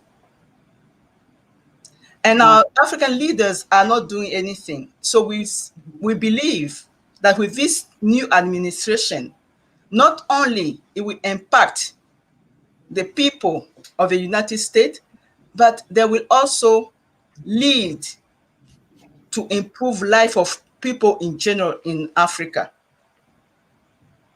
So right now, this is the discussion that is going on. So what's something that I didn't mention, my campaign was also with persons with disabilities because we wanted so badly this administration to be in place. We wanted Joe Biden to be in place. We wanted Vice President Harris to be in place because we want all people to be involved in the communication at all levels. That is fantastic. So as we come to the end of our segment, I wanted to, before I make any last statement, I wanted to sort of ask you young ladies what advice you can give people before we head out. What kind of advice would you give folks regarding being involved, especially in local government, right? Because we do a lot of federal, but especially getting involved in local government. Ms. Jeanette, very short, just how important. You know, the African immigrant, the diaspora, we will continue to grow. So we have to be ready to be mentors, to be coaches to the newcomers, because they need to understand the culture of the United States of America. It's a place of opportunities, a land of opportunities. So we want them to come and then start right, and then to be involved in the community they want to build. The reason why they are here, we need to show them some examples. Like you, Fatma, the work that you are doing is important.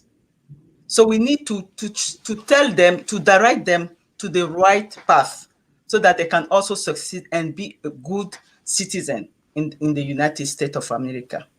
Okay. And my sister, Lilai, what kind of advice would you give folks, especially as it relates to local government and local politics? Remain engaged. Remain engaged. It's just not enough to have the elections and go and vote. No. For the next 4 years, there will be a lot of policies that would affect the lives of African American immigration and the economy and all of these kinds of things. Being an entrepreneur and a fierce advocate and a global citizen, I think it's important that the U.S. strengthens her relations with Africa. I think it's important that African immigrants within the diaspora understand that trade is one of the surest way that we can create a stronger bilateral ties with home and that of other counterparts. So I think it's important that we remain engaged. I think it's important that we continue to speak with, like you said, local government officials, both at state level and on the national scene. I can already tell by the look of the conglomeration of folks that are serving within the Biden-Harris leadership that there is a level of diversity that needs to be taken advantage of. There are people who have served in Africa before that have a wealth of experience. I'll give you an example. Linda Thomas Greenfield was one of the longest serving U.S. ambassador in Liberia, and she's now been nominated as the UN ambassador in the United States. These are people whose expertise and connections we can tap on and don't just sit there and watch from the outside. And I think the way to do that is what has started today. The inauguration is over. Let the conversation begin. Let the negotiations begin. Let us continue to push forward and ensure that our place within the United States of America is protected and we are able to grow just like everybody else. Thank you so much. I have had the best time with this panel. So I would like to just close very briefly by reminding all of us who are watching, as Africans in the diaspora, those back home in our respective countries on the continent, and our brothers and sisters of Caribbean, African American, Afro-Latino, and so on and so forth. We as a people must be the ones to make the change for us.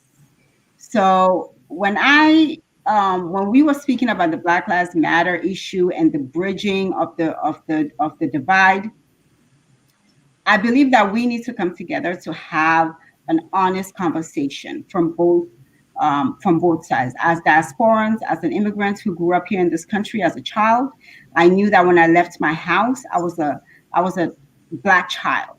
When I came home, I was in Africa. So you had to learn to balance the two. But the blessing that I had was that I also grew up in a Black American neighborhood. I grew up in some white neighborhoods. I went to all Black schools. I've gone to all white schools. So the blessings that I've had is the ability to be able to see the different perspectives. And for me, speaking to my African immigrant people and family and friends, I will tell you this much. What we have here in this country is because of what the blood that was spilled, right, by those who look like us. And part of knowing our history and African Americans actually being taught the African history and Africans being taught the Black American history, I think is where the understanding will come. So I'm hoping that moving forward, we can learn about each other's histories and understand that as a people, we are the same people. We have different experiences because of how we came here. So those that are here came here in shackles. The ancestors came in shackles. We got on our planes and chose to come here. So the dynamic and the mindset may be a little different, but the goals are the same, to uplift our people. Mm-hmm. So I will urge and I will ask, and everyone who is watching, whether you are African on the continent, African in the diaspora, African American, since I'm here in the United States of America, let's have a conversation. Let's learn about each other's history. Let's learn about each other's heart. You will find that many of our thoughts and behaviors are very similar if we just know about each other. And this has been the most wonderful panel. Amazing ladies with strength. I really have to talk to you guys after this because each of you has something that I am enamored with. Lilai, the idea of major civic engagement, and Ms. Jeanette, disability rights.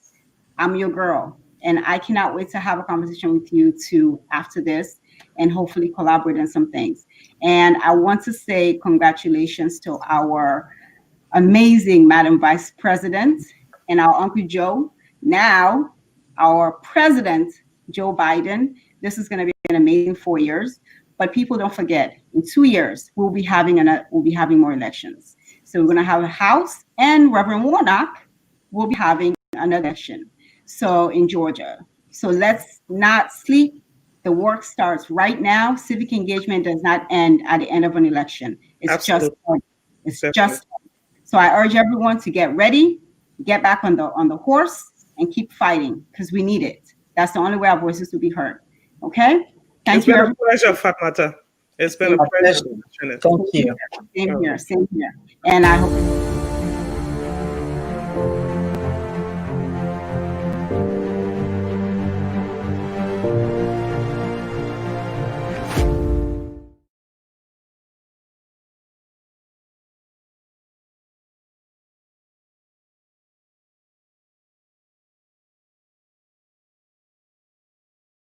All right, thank you. That was a wonderful presentation. I'm so sorry because we're getting calls from Africa, we're getting calls from within the United States. A lot of people trying to be looking for opportunities, how they can connect. So thank you so much for joining us. We are almost at the end of the show, but we can't leave without giving an opportunity to everyone who was a part of this production. And before we close with ambassadors in the background here, I'll bring in my brother Guy. Guy, welcome. Thank you so much, Brother Davies. All right, welcome. So let's also bring in Dr. Seben real quickly. Dr. Seben, thank you for being patient with us. Thank you. It's an honor to be here. Absolutely. It's been a little bit of a transition, trying to manage the people behind scenes over the phone and trying to get it done. But welcome to the live production. So thank you so much for being patient. Brother Guy, just to start with you, first of all, thank you for surviving, being one of the only men, a few men on this platform. It's been a very interesting 1 week. I learned that if I'm dealing with my sister Aisha, the only way to go past if I need to get some sleep, I have to just block her for like a few hours. Then after I wake up, then I'm blocked again. So you learn something. It's all love. It's all love. We love her to death, and she's done fantastic work. Brother Guy, just real quickly, I know we're closing right now. So what does this moment mean to you as a man, looking from the outside? Because you've done a lot of civic engagement in the past. So what does this moment mean to you? Yes, Brother Davies, this moment is historic for many reasons. For someone that has studied and taught the history of civil rights in the United States, we know very few events can raise to the level of what we are witnessing today. Okay, we talk about the end of slavery. We talk about even the end of slavery and discrimination. The decision was made, and it took so many years for that to happen. Just imagine. Just about 100 years ago, a woman was not even allowed to vote. And then I would tell you, all those who were projecting were thinking that the first woman would be a Caucasian, right? That was the norm. But look at what is happening right now. So I say this moment for us, for the little girl who is down there in Haiti, who is down there in the village in Africa, this is a moment that will live forever as a moment where there is, oh my God, it's possible. Okay, today I just cannot have words to express the fact that I'm very happy that the US is turning the page, and joining the concert of nations. This is amazing for me. Absolutely. Dr. Saben, thank you for being patient. You always calm, you always collected, like there are no issues in this world whatsoever. So tell us a little bit about some of the amazing work that you've done within the Haitian community, because we know that you've been bridging the gap between, the Caribbean, the United States, as well as Africa. So share just a little bit about some of the amazing work you've been doing when it comes to civic engagement and also just creating opportunities for other people. I am calm because I know, the hand, when you have faith, when you know what you're doing and you have faith, you will have a good hand. Like today, I am overwhelmed because it feels like an overdue service. Like I said before, to my community, to my ancestors' roots. What I've been doing with those with my people in Haiti is integration service, and because I believe in people. And today it's amazing. Like we're celebrating an overdue, like I said, an overdue celebration. And I don't have no word. I cannot express myself because I have too much emotion. Yes, I've been working really very hard with the girls, and today I know they see the hand of the tunnel. They see the light, because kids learn by example. So they having such a role model in me, and now to see a female Black as a VP and the White House, it's overwhelmed. I don't have no words. Brother, let me 1 minute quickly.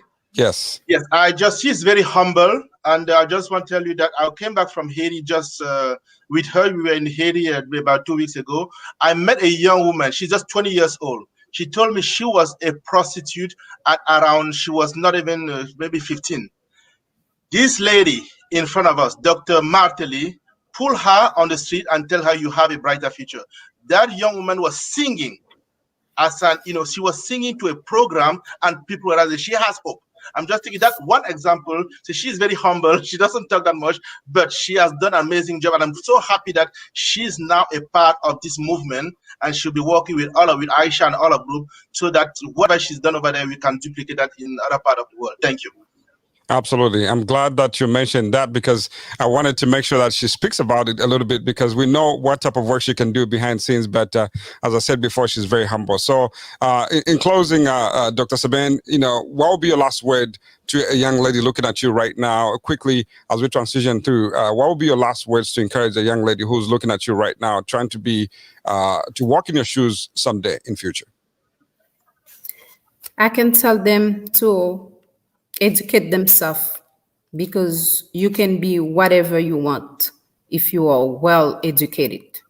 And there's always hope because there's people like me, like you, to give me the opportunity to talk to them today.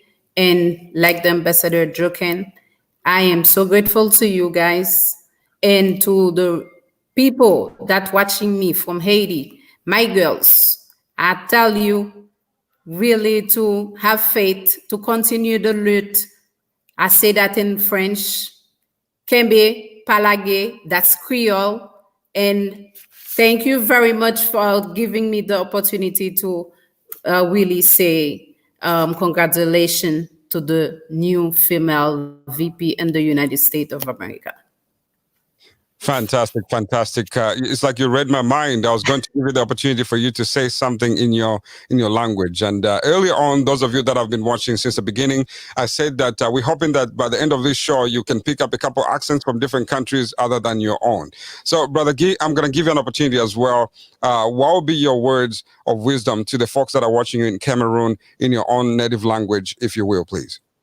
The one thing that I would like to share is that I'm here because of what the United States represented in mind when I was still a little boy, learning about this country where you are activists. If you are fighting for the right cause, you could know that doesn't matter where you are around the world, you know that there's a country there that will defend you.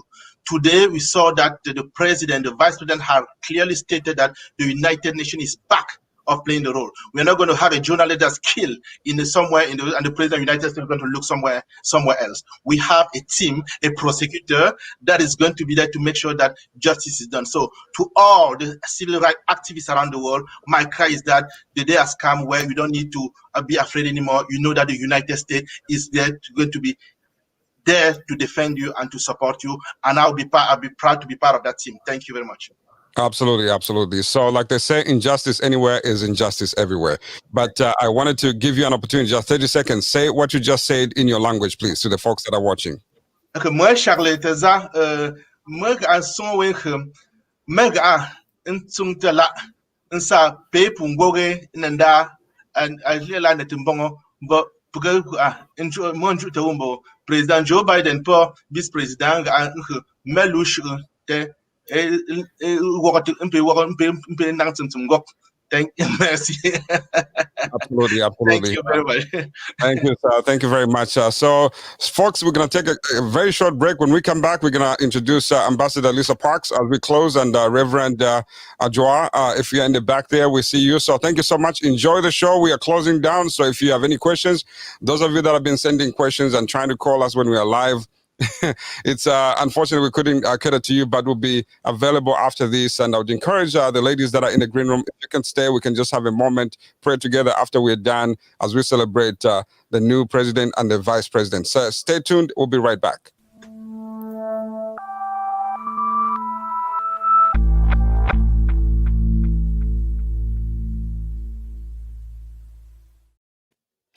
All right. Thank you for tuning in. Again, thank you for sharing the broadcast to masses of people across the globe.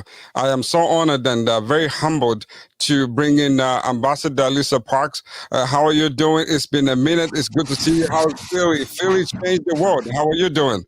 I'm blessed of the Lord and highly favored. How are you, sir?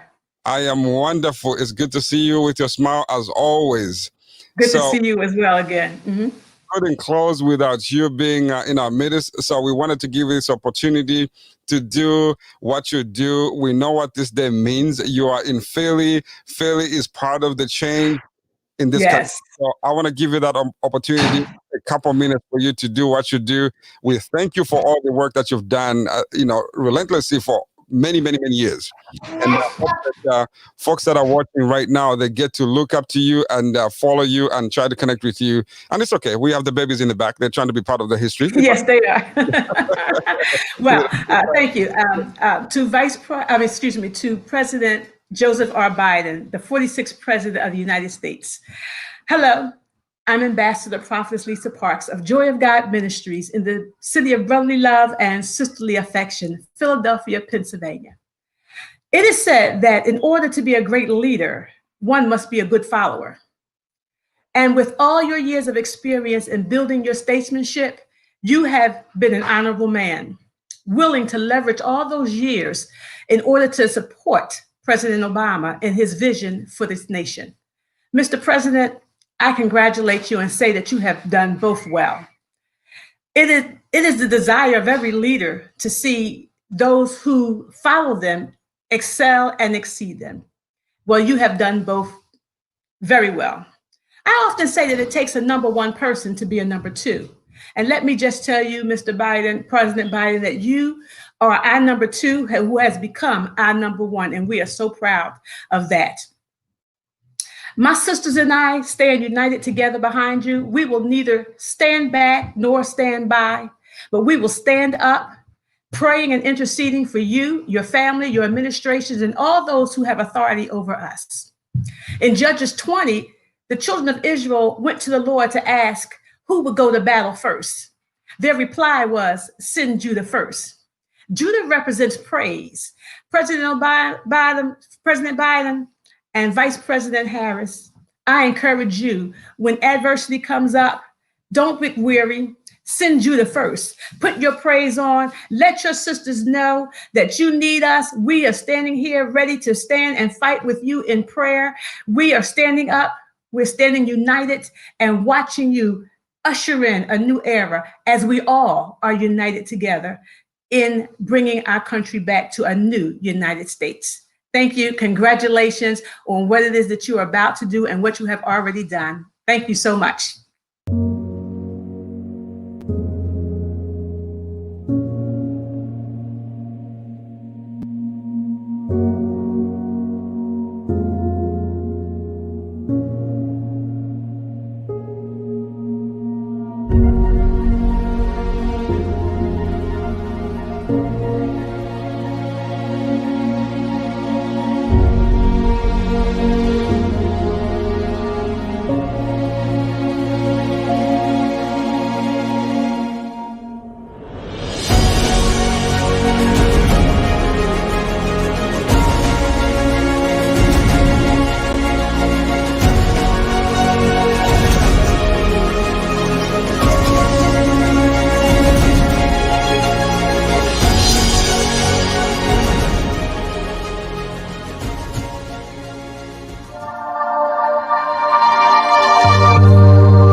Welcome back. Unfortunately, all good things come to an end. We wouldn't end without, thanking all the panelists who've been a part of this show.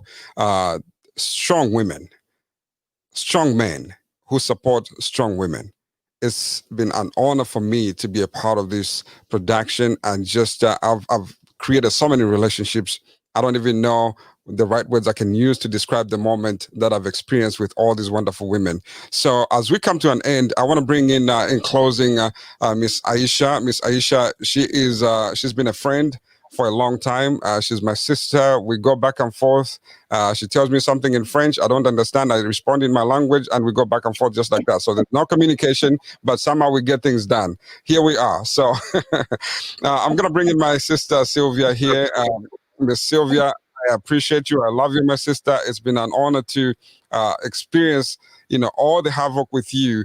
And, we are so grateful to the Biden campaign, the inauguration team, for the opportunity for officially giving us a chance for us to represent our people in this manner. So we are so thankful. I want to give you the opportunity, Miss Sylvia, any last words briefly as we close, to anyone who's watching, anyone who's been following your journey and your story. Please speak to somebody. Sure. Yes. In my other life, I'm known as Prophetess Sylvia. But today I wore the hat of a woman, a Black African woman, a mother, a sister, a grandmother, and so forth. So for those of you watching today, history has been made, and we can't erase it. It's down in the books, and our generations to come from many, many millennials will read about us and read what we have done. So for those of you who are mentors and have mentees, this is a very good time for you to reopen that book of mentorship and start now teaching them the new era of what has just happened. There's going to be some confusion, misunderstanding, also some hate and some dislikes, but hey, guess what? We will remain positive through this journey because this is a God-given time. God's time is always the best time. Like somebody rightly said, we thought the first VP female president would be a Caucasian. But no, God called us bluff and gave us what he had designated for the United States of America. So for those of you who are on this team, the panelists, the speakers, everybody, the viewers, my goodness, you guys are awesome. We thank you so very much for being a part of us. And Miss Aisha, I have no words for you, like Brother David said. We are relentless. We pulled the team together. We did this job together. And like you always say, we have to share responsibility. And this has come together because the women pulled together, so did the men that were behind the scenes that were helping us.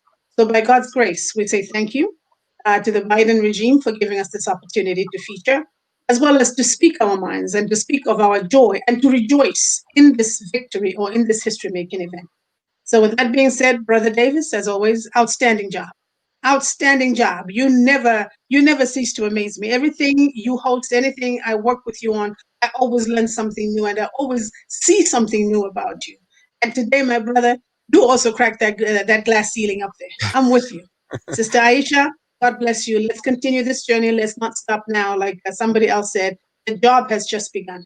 So with that being said, Ms. Aisha Diallo is going to also give a tribute to our Vice President Kamala Harris.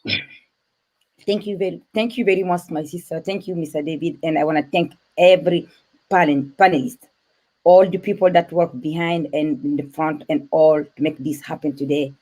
Like we said, my name is Aisha Biro Diallo, the chair of African Women for Biden Harris 2020. You know, we cannot close this without me giving a small tribute to my sister, to a mom, to a sister, now a vice president. Madam Vice President Kamala Harris, you are indeed our MVP, our Madam Vice President.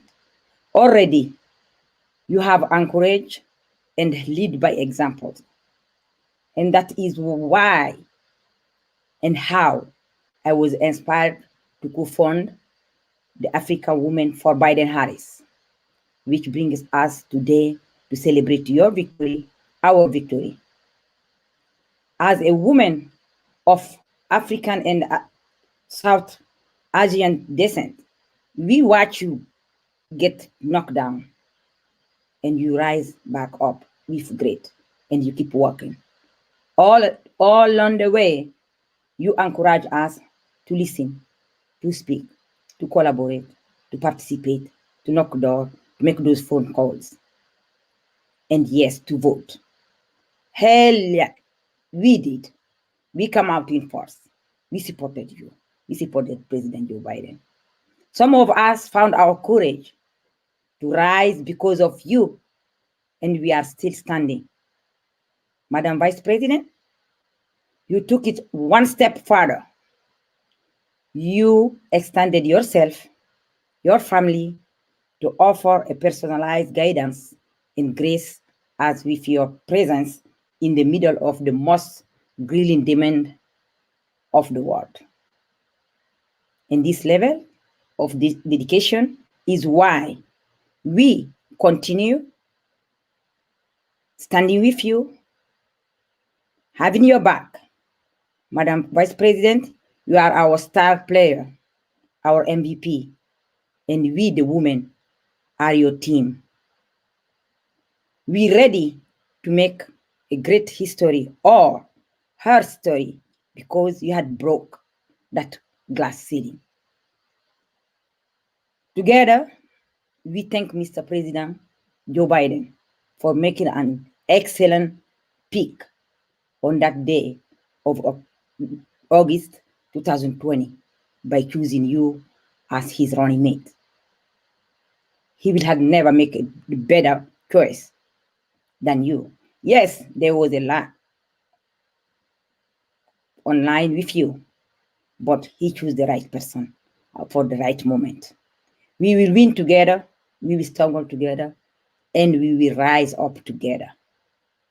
We cannot close this without thanking all the women who paved the way for you to have the extra effort to put you in your right place.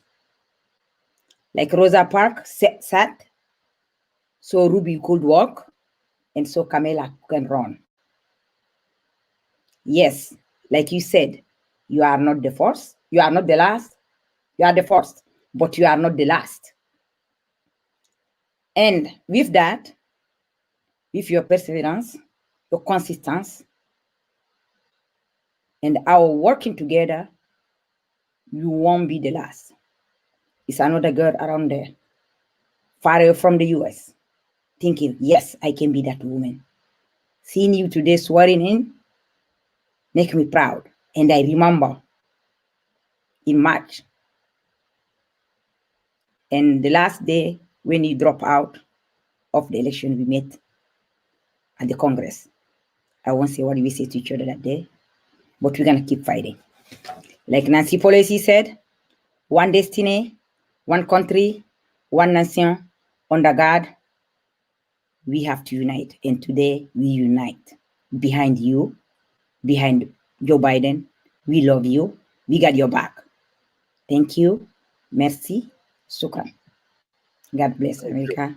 God bless you. Thank you all for. Thank you, Miss Aisha. Thank you, Miss Aisha. I know that a lot of people look up to you back home, and I want to do it justice. I want to give you an opportunity for you to quickly say something in your language to your people, please, if you don't mind. Mes très chers frères compatriotes africains, surtout les femmes, rien n'est impossible. Voyant ce qui s'est passé, 2020 n'a pas été une année facile, surtout en Afrique, surtout dans mon pays natal, la Guinée. On a lutté. Certes, d'autres disent qu'on a perdu là-bas, mais le combat, on ne le perd jamais. Regardez aujourd'hui, l'histoire a été faite aux États-Unis. Quand Barack Obama a été élu comme président, le premier noir, on pensait que c'était fini. Il n'y aura plus de racisme. L'Amérique, non, l'Amérique c'est le plus grand. Mais les 4 dernières années a torturé le monde. Mais aujourd'hui, comme on dit, Washington DC, c'est la mère de la démocratie. Et ils ont montré qu'ils sont le maître du monde, le maître de la démocratie, en élisant une femme, la femme noire, issue d'une mère indienne et d'un père haïtien. La première femme vice-présidente des États-Unis d'Amérique, après 100 ans que les femmes ont lutté pour voter. C'est tout ce que je veux vous dire. Continuons le combat partout où on est dans le monde et un jour, il y aura le changement. Ça commence quand les femmes, comme on dit, ce que femme veut, Dieu le veut. Donc, avec ça, je vous remercie et vous avez vu, surtout mes soeurs, mes mamans, mes tantes, n'empêchez pas vos enfants d'aller à l'école. N'empêchez pas vos enfants à suivre leur choix. N'empêchez personne. Regardez aux États-Unis, aujourd'hui, on nous a montré, quel que soit ce que tu es, d'où tu viens, tu peux devenir quelque chose. Si la maman de Kamala Harris n'était pas venue aux États-Unis pour changer sa vie, ou son père, elle n'allait pas être là aujourd'hui. Et Barack Obama, c'était la même chose. Il fut le premier président noir, comme a dit ma sœur Philomena, et il a été le vice-président des Noirs. Et ça lui a écouté M. Biden d'amener un vice-président noir. L'histoire continue. C'est notre moment. On se lève et we rise up. Merci beaucoup. Thank you, Ms. Aisha. Thank you very much. I didn't want to rob the people your passion and your efforts that you've put in for so long. Now, since I have the microphone and, I can pick one of my favorite moments, I think for me, during the production of this show, when I was listening to my brother Yusundu, I was just lifted up by the message and just the way he delivered the song. It was just an amazing moment for me to hear it. So I have the opportunity to do an instant replay. So the folks who are joining us now, as we wind down, they can listen to that before we bring in Reverend Ajua to pray for us. So thank you so much, everybody who've been a part of this show. Ladies in the back, please hang tight so we can pray together as we close. I want to just instantly go back to the message from our brother Yusundu. Shout out to my brother Yusundu all the way back home who took the time to do the job through the connections and the friendships that we have within the United States and back home. So stay tuned. We'll be right back with Reverend Ajua. Good morning, everybody. My name is Yusundu, recording artist from Senegal.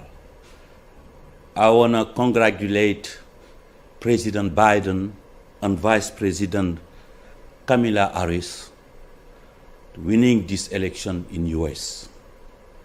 And together, around the world, we can fight the coronavirus.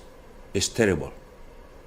And hope also this new administration gonna have better collaboration with Africa. Thank you so much. And this is your day.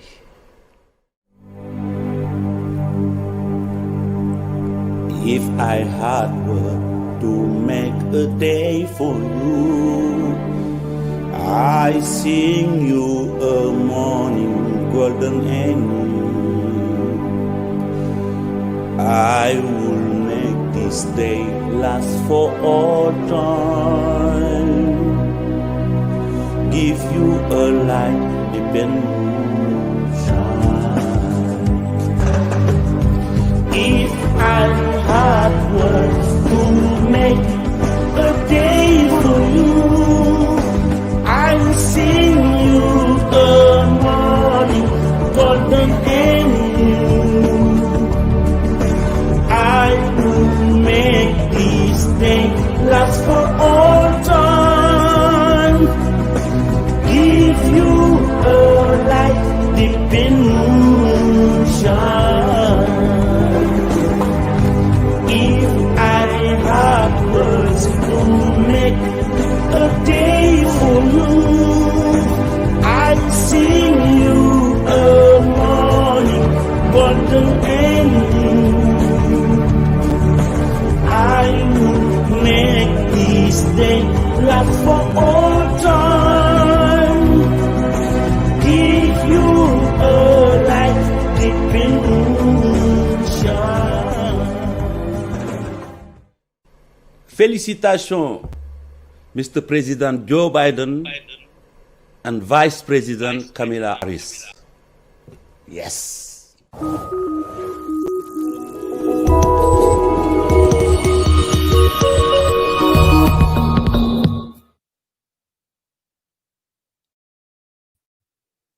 Well, welcome back. Thank you again to all the artists who've taken the time to be able to submit the music and some of them perform live for us. We don't take you for granted. We understand how much work goes into using your talents and blessing the people with everything that you have. If I learned something from this day for me, is that I can directly look into the eyes of my daughter, who you saw earlier speaking, and tell her that, yes, she can be whatever she chooses to be in this country and in this world. I can say that now confidently because of what this day means and the experience that we've all had together. So I want to thank you, everyone, so much, sincerely from my heart, for just the opportunity. Like I said before, I'm here not because I'm the best at what I do, but it's because I stand on great shoulders of the community, as well as women who have nurtured me to be who I am, beginning with my mother. So thank you so much. As we bring in Reverend Ajua to pray for us, we want to thank you, and we hope that you stick around to see the closing song as we head back. So Reverend Ajua, thank you so much.